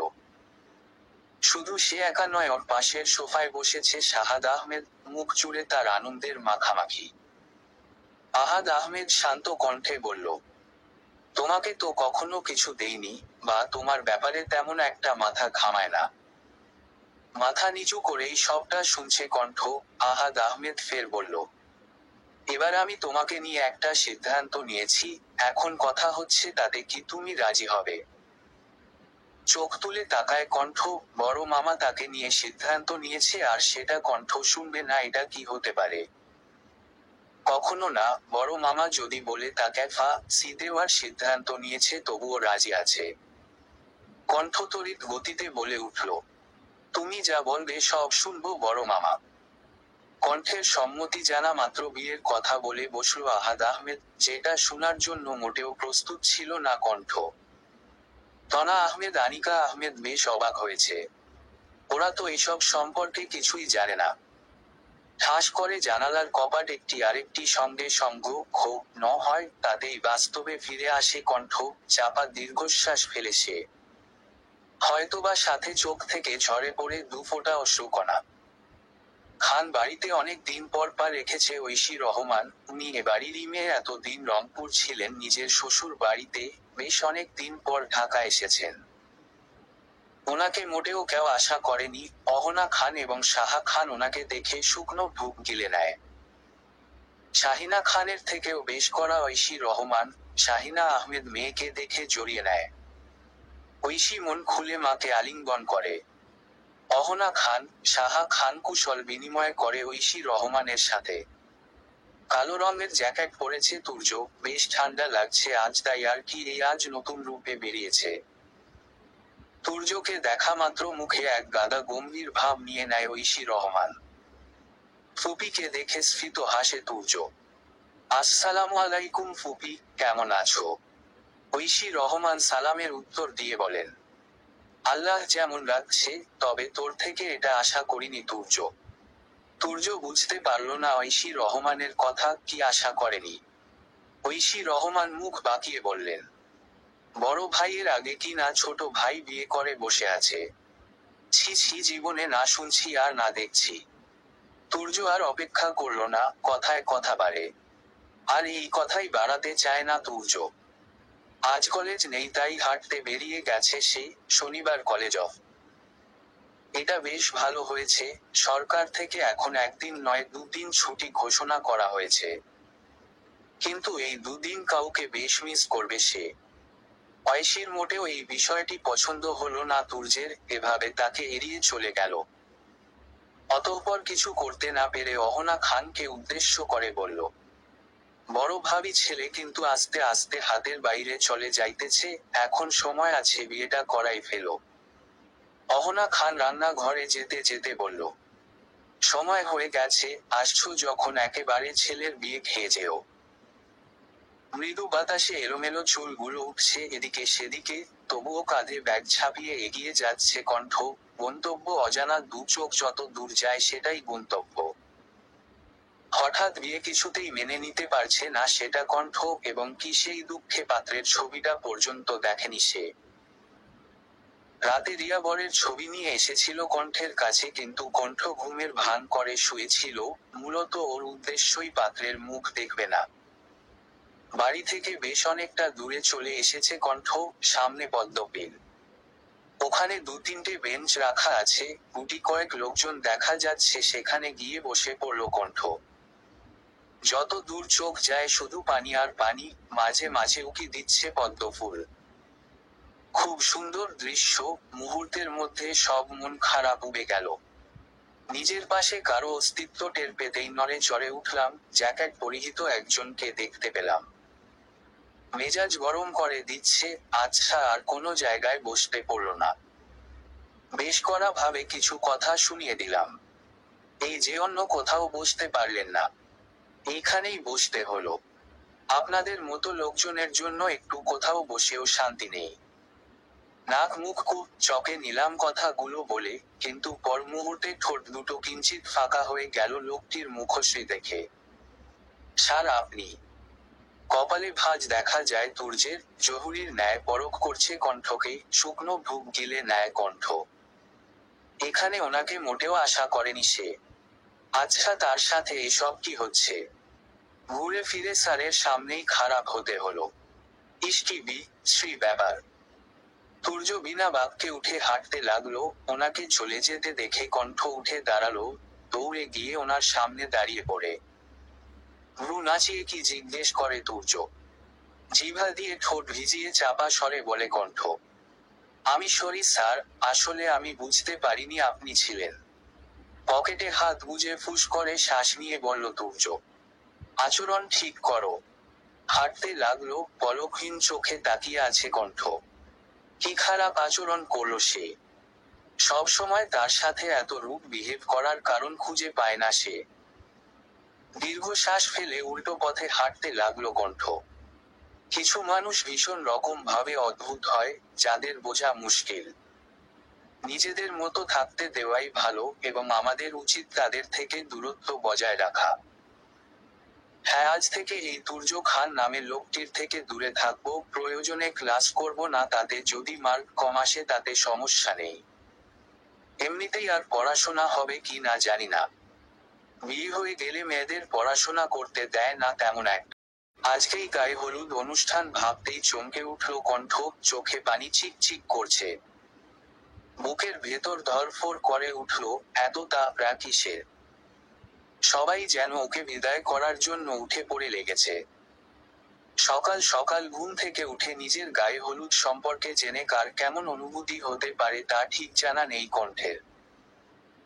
হলুদ রঙের শাড়ি পরে স্টেজের মধ্যমণি হিসেবে বসে আছে কণ্ঠ। কি থেকে কি হচ্ছে কিছুই আন্দাজ করতে পারছে না। কয়েকবার রিয়ার সাথে কথা বলতে চাইছিল কিন্তু পারল না। রিয়াকে সকাল থেকে খুঁজেই পাচ্ছে না। কিছু দূর চোখ যেতেই সামনে দাঁড়িয়ে থাকতে দেখল সোহাকে। হালকা মিষ্টি কালারের লেহেঙ্গা পরেছে, ওর পাশেই দাঁড়ালো তাহিয়া, সেও হলুদ রঙের একটা লেহেঙ্গা পরেছে। তারিফ, স্যার নাচতে নাচতে ওর কাছে এগিয়ে আসছে। আহা অহ আহা অহ। সানের গান শুনে গায়া ন লাগার মতো ফিল হচ্ছে কণ্ঠের। তারিফ কণ্ঠের মাথায় চা তিমি রে বলল, কি রে কণ্ঠ, কাল থেকে তুই বিয়াইত্রা মহিলা হবু? কণ্ঠ ধমক দিয়ে বলল, এই দেখ তোরা আমার সাথে কথা বলিস না, ভালো হবে না বলে দিচ্ছি। সান অসহায় দৃষ্টিতে তাকিয়ে কণ্ঠকে উদ্দেশ্য করে বলে, কণ্ঠ সিরিয়াসলি তুই বিয়া করবি? তাও আমাগো রাইখাছে। সবাই একে অপরকে নিয়ে হাসাহাসি করছো, কিন্তু তবুও কণ্ঠের ভালো লাগছে না। সে জানে সবাই ওর মন ভালো করার জন্য এটা সেটা করছে। ফ্লাইটের জন্য অপেক্ষা করছে সহিতা, ইমার্জেন্সির জন্য তাড়াতাড়ি আমেরিকা যেতে হবে তাকে। ওর বাতানো আঙ্কেল তরিকুল মির্জা সহিতাকে বলেছে আজকেই ফ্লাইটের টিকিট নিয়ে তাড়াতাড়ি আসতে। এত তাড়াহুড়া করার কারণে কাউকে জানাতে পারেনি যাওয়ার কথাটা। মেহেদি হাতে ছুঁয়ে দিচ্ছে তনা আহমেদ, এরপর পার্লার থেকে আসা মেয়েগুলো সবাইকে মেহেদি লাগিয়ে দিচ্ছে। কণ্ঠের বন্ধুরা সবাই আজ এখানেই থাকবে, একেবারে বিয়ের পর যাবে। সান এসে কণ্ঠের পাশে বসে বলল, ভাই স্যার কিন্তু সেই সুন্দর বল, আর যাই হোক হ্যান্ডসাম ছেলে। তারিফ ভাবলেশহীন ভাবে জবাব দেয়, ওর জামাই প্রফেসর, এখানে তো ওরই লাভ হলো, আমাগো কিছুই হলো না। তারিফের কথায় কণ্ঠ বেশ আন্দাজ করতে পারল তার বিয়ে যার সাথে হচ্ছে সে প্রফেসর। শব্দকর্ণ স্পর্শ করতেই তুর্য খানের মুখশ্রী ভেসে উঠল। মুহূর্তের মধ্যে এলোমেলো দৃষ্টি নিক্ষেপ করল আশেপাশে। তাহিয়া উৎফুল্ল কণ্ঠে বলে উঠে, তুর্য শান্ত। আর কিছু বলার আগে থামিয়ে দিল কণ্ঠ। ওনার সম্পর্কে কিছু বলিস না প্লিজ, ভালো লাগে না। বলে উঠে গেল কণ্ঠ। ওর হঠাৎ মাথা গরম হওয়ার কারণ কেউ ধরতে পারল না। হঠাৎ করে তারিফ নিয়ে টেনে নিয়ে গিয়ে গান গেয়ে উঠে, আসসালামু আলাইকুম বেয়ান সাহব। রিয়া খিলখিল করে হেসে বলে, ওয়া আলাইকুম সালাম বেয়াই সাহব। কেমন আছেন বেয়ান সাহব? বুকে বড় যা লা। কিসের যা লা বেয়াই সাহব? নয়া প্রেমের যা লা। হঠাৎ এত পুরনো গান শুনে সবাই হেসে উঠে এবং কিরিয়া তারিফের সাথে যোগ দেয়। কণ্ঠকে হাসতে বাধ্য করে এক প্রকার ওদের কাজকর্ম। হরেক রকম তাজা ফুল দিয়ে সাজানো হয়েছে রুম। বিছানার মাঝামাঝি গুটিসুটি হয়ে বসে আছে কণ্ঠ। বুকের ভেতর ধ প্র ফ প্র করছে কেমন। এটা কেমন অনুভূতি বোধগম্য হচ্ছে না কণ্ঠের। নিজের কলেজের প্রফেসরের সাথে বিয়ে হয়েছে। ভাবা যায় না। যার থেকে দূরে যেতে চাইছিল তার কাছেই আসতে হয়েছে। তুর্য খান, এখন ওনার সাথে নাম জুড়ে গেছে। দীর্ঘশ্বাস ফেলল কণ্ঠ। বিয়ের পরে বাড়িতে পা রাখতেই সবকিছু তার কাছে পরিষ্কার হয়ে গেছে অহনা খানকে দেখে। কি হবে এখন? উনিই বা কেন বিয়েতে রাজি হলেন? নানা চিন্তা করছে কণ্ঠ। তার মধ্যে দরজা খুলে কেউ ভেতরে প্রবেশ করলো। তাতে ভয়ের মাত্রা বেড়ে গেল কণ্ঠের। নিজেকে আরো খানিকটা গুটিয়ে নিল। ভয় হচ্ছে তার। আগে তো কলেজে সারাদিন বকা ঝোকা করতো, এখন বাড়িতে কি করবে কে জানে। তুর্য ভেতরে এসে ওয়ার্ডরোব থেকে ট্রাউজার আর একটা কালো রঙের টি শার্ট নিয়ে ওয়াশরুমে চলে গেল। মাথার ঘোমটা সরিয়ে পিটপিট চোখে আশপাশে দেখল কণ্ঠ। তুর্য যাওয়াতে যেন স্বস্তি পেল। কিছুক্ষণ পর তুর্য আবার এলো। সঙ্গে সঙ্গে ঘোমটা দিয়ে দিল কণ্ঠ। স্ফীত কণ্ঠে বলল তুর্য, ওয়াশরুম ওদিকে গিয়ে ফ্রেশ হয়ে আসো। কিন্তু তারপর আমার তোমার সাথে কিছু কথা বলার আছে। ফট করে উঠে দাঁড়ালো কণ্ঠ। ঘোমটা সরিয়ে অসহায় দৃষ্টিতে তাকায় তুর্যের দিকে। তুর্য নির্নিমেষ চেয়ে আছে তার দিকে। কণ্ঠ কান্নারত কণ্ঠে বলল, স্যার গো, সত্যি আমি জানতাম না আপনার সাথে আমার বিয়ে। দয়া করে আমারে ছেড়ে দেন। চোখ মুখ শক্ত করে নেয় তুর্য। কিছুক্ষণ পরখ করে কণ্ঠকে, পর মুহূর্তে বলল, যাও ফ্রেশ হয়ে আসো। কণ্ঠ তাড়াহুড়ো করে ওয়াশরুমে ঢুকতে গিয়ে ঠাস করে ফ্লোরে খেয়ে পড়ে। ওমাগো আমার কোমর! ইস! তুর্য তড়িৎ গতিতে এগিয়ে গেল ওর কাছে। কণ্ঠ ফ্লোরে বসে কাতরাচ্ছে। তুর্য কপাল চুলকে নেয়, অতঃপর টুক করে কোলে তুলে নেয় কণ্ঠকে। এক অজানা শিহরণ বয়ে যায় তার অঙ্গে। এলোমেলো দৃষ্টি ফেলতে থাকে চারিদিকে। অস্বস্তি লাগছে তার। এই প্রথম কোনো পুরুষের এতটা কাছাকাছি সে। হৃদয় যন্ত্রটা যেন ভেতর থেকে বেরিয়ে আসবে। বিছানায় শুয়ে দেয় তুর্য কণ্ঠকে। মেয়েটা খুব বেশি চঞ্চল। ধীরে সুস্থে গেলে কি হতো? আসলেই তুমি একটি ইডিয়েট। মাথা নুয়ে নেয় কণ্ঠ। এটা হয়তো পৃথিবীর অষ্টম আশ্চর্য হবে। বর তার নতুন বউকে প্রিয়তমার বদলে ইডিয়েট বলল। বা এটাও হতে পারে বউ বাসর ঘরে হুমড়ি খেয়ে চিৎপটাং হয়ে গেছে। তুর্য মলম নিয়ে আসে, এগিয়ে দেয় কণ্ঠের হাতে লাগিয়ে নিতে। কণ্ঠ চেষ্টা করে কিন্তু আফসোস সফল হয়নি। অতঃপর তুর্য কোমরের কাছের কাপড় খানিকটা সরিয়ে আলতো করে ক্রিম লাগিয়ে দেয়। তাতে যেন প্রাণপাখি এখনই বেরিয়ে যাবে এমন অবস্থা কণ্ঠের। শ্বাস ফেলতে পারছে না। ভাগ্যিস লেহেঙ্গা পরেছিল, তাই তো কোমর উন্মুক্ত ছিল। যদি শাড়ি পরত। ভাবতেই বুকটা ধুপ করে উঠল কণ্ঠের। মধ্যখানে কিঞ্চিত দূরত্ব রেখে তুর্য শুয়ে পড়ে, আর কড়া গলায় বলে দেয় কণ্ঠকে, যদি কিছু প্রয়োজন হয় তাহলে যেন তাকে ডাকে। একা কিছু করতে গিয়ে যেন কোনো অঘটন না ঘটিয়ে বসে। রাতের দিকে বেশ হাঁসফাঁস লাগছিল কণ্ঠের। এভাবে লেহেঙ্গা পরে ঘুমানো যায়? একদমই নয়, কিন্তু কি করার। অতঃপর আর থাকতে পারল না কণ্ঠ। আলতো হাতে তুর্যকে ডাকল। স্যার শুনছেন? স্যার, আপনি কি ঘুমিয়ে গেছেন? তুর্য পাশ ফিরে আচমকা ঝাপটে জড়িয়ে ধরে কণ্ঠকে, চোখ দুটো যেন এখনই মণিকোঠায় থেকে বেরিয়ে আসবে। তুর্যের গরম নিঃশ্বাস ঘাড়ে উপচে পড়ছে কণ্ঠের। কিছু অনুভব করছে কণ্ঠ, চেষ্টা করছে তুর্যকে সরানোর, কিন্তু তাতে যেন তুর্যের হাতের বাঁধন আরো দৃঢ় হয়। বৃথা চেষ্টা না করে ওভাবেই শুয়ে থাকে কণ্ঠ, আজকে আর ঘুম আসবে না তার। মেয়েটার কথা বড্ড মনে পড়ছে গো। তনা আহমেদ আহাদ আহমেদের প্লেটে খাবার দিতে দিতে মনমোহরা হয়ে কথাটা বললেন। চাপা দীর্ঘশ্বাস ফেলেন আহাদ আহমেদ। যেটা হয়েছে ভালোর জন্য হয়েছে তনা, কণ্ঠ তো আর অসুখী হবে না। তনা আহমেদ মাথা নাড়িয়ে বলল, তার ঠিক। আনিকা আহমেদ রান্নাঘরের আড়াল থেকে সবটা শুনলেন, মুখে বাঁকা হাসি ছিল। মনে মনে আওড়াল, যা হয়েছে ভালোই হয়েছে, আপদ বিদায় হলো। কিন্তু যদি আমার মেয়ে দেশে থাকতো আর তখন বিয়ে আমি কিছুতেই হতে দিতাম না। কিন্তু ভাগ্য ভালো আমার মেয়ে জামাই নিয়ে বিদেশে আছে। কলেজের ক্যাম্পাসে বসে আছে রিয়া, সোহা, সান, তাহিয়া, তারিফ।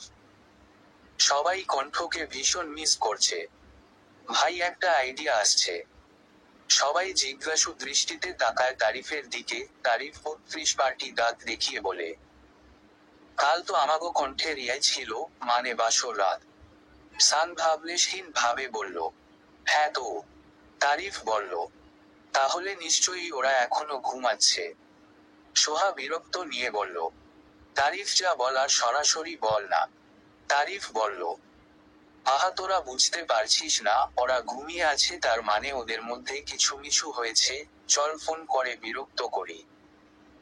তাহিয়া ছট করে ফোন বের করে কণ্ঠের ফোনে কল করলো, ওকে থামিয়ে রিয়া বলে উঠল, এটা ভুলেও করিস না, যদি তুর্য সার মানে দুলাভাই ফোন ধরে আমাদের আচ্ছা করে শুনিয়ে দেয় তখন। মুহূর্তে চুপসে গেল তাহিয়া। সান ডেভিল কা হাসি দিয়ে ফোন বের করলো, রুকু চকে নেয় রিয়া। সূর্যের তেজস্ক্রিয় রশ্মি পর্দা ভেদ করে মুখে উপচে পড়ছে কণ্ঠের, নাক মুখ খিচিয়ে বন্ধ করে নেয় সে। উঠতে গিয়েও পারল না, মনে হচ্ছে ভারী কিছু ওর উপর রাখা আছে, পিটপিট চোখে তাকায় সে। মুহূর্তের লজ্জারা এসে ভিড় জমায় তার গালে। তুর্য বেঘরে ঘুমাচ্ছে, শরীরের পুরোটা ভার যেন তার উপর ছেড়ে দিয়েছে। কণ্ঠ নড়ে চড়ে উঠল, তার মধ্যে ঘুম থেকে উঠে পড়ে তুর্য, হঠাৎ কণ্ঠকে সামনে দেখে কিঞ্চিৎ চমকে উঠে, কিন্তু তা বেশিক্ষণ স্থায়ী হয় না। বিছানা থেকে উঠে বড় বড় পা ফেলে ওয়াশরুমে চলে যায় সে। কণ্ঠ বেশ কষ্ট করে বিছানা থেকে উঠে বসতেই টুনটুন শব্দ করে ফোন বেজে উঠল, স্ক্রিনে জল জল করছে সানের নাম্বার। থটকা মোড়ে ধরে কণ্ঠ, ওরা যদি কিছু জিজ্ঞেস করে তাহলে কি বলবে? ইসকি লজ্জা। বেজে বেজে কেটে যায় কল, আবার ফোন করে সান, কিন্তু কণ্ঠ ইচ্ছে করেই ধরল না, উপরন্তু ফোন বন্ধ করে সাইড টেবিলে রেখে দেয়। যা ফোন বন্ধ করে দিল। সানের চুপসে যাওয়া মুখখানি দেখে সবাই হু হু করে হেসে উঠল। সোহা ধমক দিয়ে বলল, এবার চল ক্লাসে যাই। সবাই ক্লাসের উদ্দেশ্যে রওনা দেয়। ফ্রেশ হয়ে বিছানায় বসে আছে কণ্ঠ, ভীষণ হচ্ছে তার। কিছুক্ষণ আগেই তুর্য তাকে ওয়াশরুম পর্যন্ত এগিয়ে দিয়ে এসেছে, এরপর প্রয়োজনীয় সব কিছু দিয়েছে। কোমরে এত ব্যথা নিয়ে শাড়ি পরা একদম সম্ভব নয়, তাই তুর্য কণ্ঠকে সালোয়ার কামিজ এনে দিয়েছে। সেগুলো পরে চুপচাপ বসে আছে সে, এখনো বিশ্বাস হচ্ছে না তুর্য খান তার স্বামী। দরজায় টোকা পড়তেই সেদিকে খেয়াল করে কণ্ঠ। ভাবি ভেতরে আসবো। হঠাৎ নূরের গলা শুনে একটু নড়ে চড়ে বসল কণ্ঠ। নূর তুর্য খানের ফুফাতো বোন, বিয়ে উপলক্ষে 2 দিন হলো এসেছে। কণ্ঠ আলতো স্বরে বলল, এসো। নূর অধর টেনে সৌজন্যমূলক হাসি উপহার দেয় কণ্ঠকে, হাতে একটা ডালা নিয়ে কণ্ঠের পাশে ফট করে বসে পড়ে। ভাবি এই যে শাড়ি তাড়াতাড়ি তৈরি করতে বলেছে মামি, কিছুক্ষণ মেহমান আসবে তোমাকে দেখতে। কণ্ঠ নূরের দিকে তাকিয়ে আছে নির্নিমেষ। নূর আবারও হেসে বলল, চলো ভাবি আমি তোমাকে সাহায্য করছি। কণ্ঠ ফট করে বলে উঠল, না না আমি পারবো। নূর কণ্ঠের আঁতকে ওঠার কারণ আন্দাজ করতে পারল না। কেন কি হয়েছে ভাবি? কণ্ঠ থতমত খেয়ে বলল, না তেমন কিছু না, আমি পারবো। নূর স্ফীত হেসে বলল, কিন্তু ভাইয়া তো বলল তোমার সাহায্যের প্রয়োজন, তোমার নাকি কোমরে ব্যথা। চমকে উঠে কণ্ঠ, লোকটা সব বলে দিল। এখন নূর কি ভাববে? এটা ভাবতেই লজ্জায় লাল হয়ে উঠেছে কণ্ঠের গাল। অতঃপর নূর কণ্ঠের গালে এক হাত দিয়ে বলল, লজ্জা পাওয়ার কিছু নেই, দেখো সম্পর্কে আমি তোমার ছোট কিন্তু বয়সের দিক দিয়ে বড়। আমি জানি কেন তোমার অস্বস্তি লাগছে, তাই আমি সব বুঝতে পারি। আচ্ছা ঠিক আছে, আমি বাইরে অপেক্ষা করছি। নূর বের হয়ে যায়, কণ্ঠ লজ্জায় লাল টমেটোর মতো হয়ে গেছে। মনে মনে তুর্যকে যা ইচ্ছে বকা দিচ্ছে, এভাবে লজ্জা পেতে হচ্ছে। গোধূলির সন্ধ্যা, পশ্চিম আকাশে সূর্য ঢলে পড়ছে, পাখিরা কিচিরমিচির শব্দ করে উড়ে যাচ্ছে নিজেদের বাসায়। ছাদের কার্নিশ ঘেঁষে দাঁড়িয়ে আছে কণ্ঠ, এই সময় প্রায়ই সে ছাদে যায়। আজও তার কোনো ব্যতিক্রম হয়নি। হঠাৎ বলিষ্ঠ দুটি হাত কণ্ঠকে কোঁকড়ে ধরল, শ্বাস নিতে ভুলে গেল যেন মুহূর্তের মধ্যে। হৃদয় স্পন্দন বেড়ে গিয়েছে, নিশ্চুপ হয়ে দাঁড়ায় কণ্ঠ। কেউ একজন থুতনি ঠেকায় কণ্ঠের ঘাড়ে। মানুষটিকে দেখা মাত্র যেন চমকে উঠে কণ্ঠ। কি করছেন আপনি স্যার? তুর্যের কোনো ভাবান্তর নেই, নিশ্চুপ হয়ে জড়িয়ে ধরে আছে কণ্ঠকে।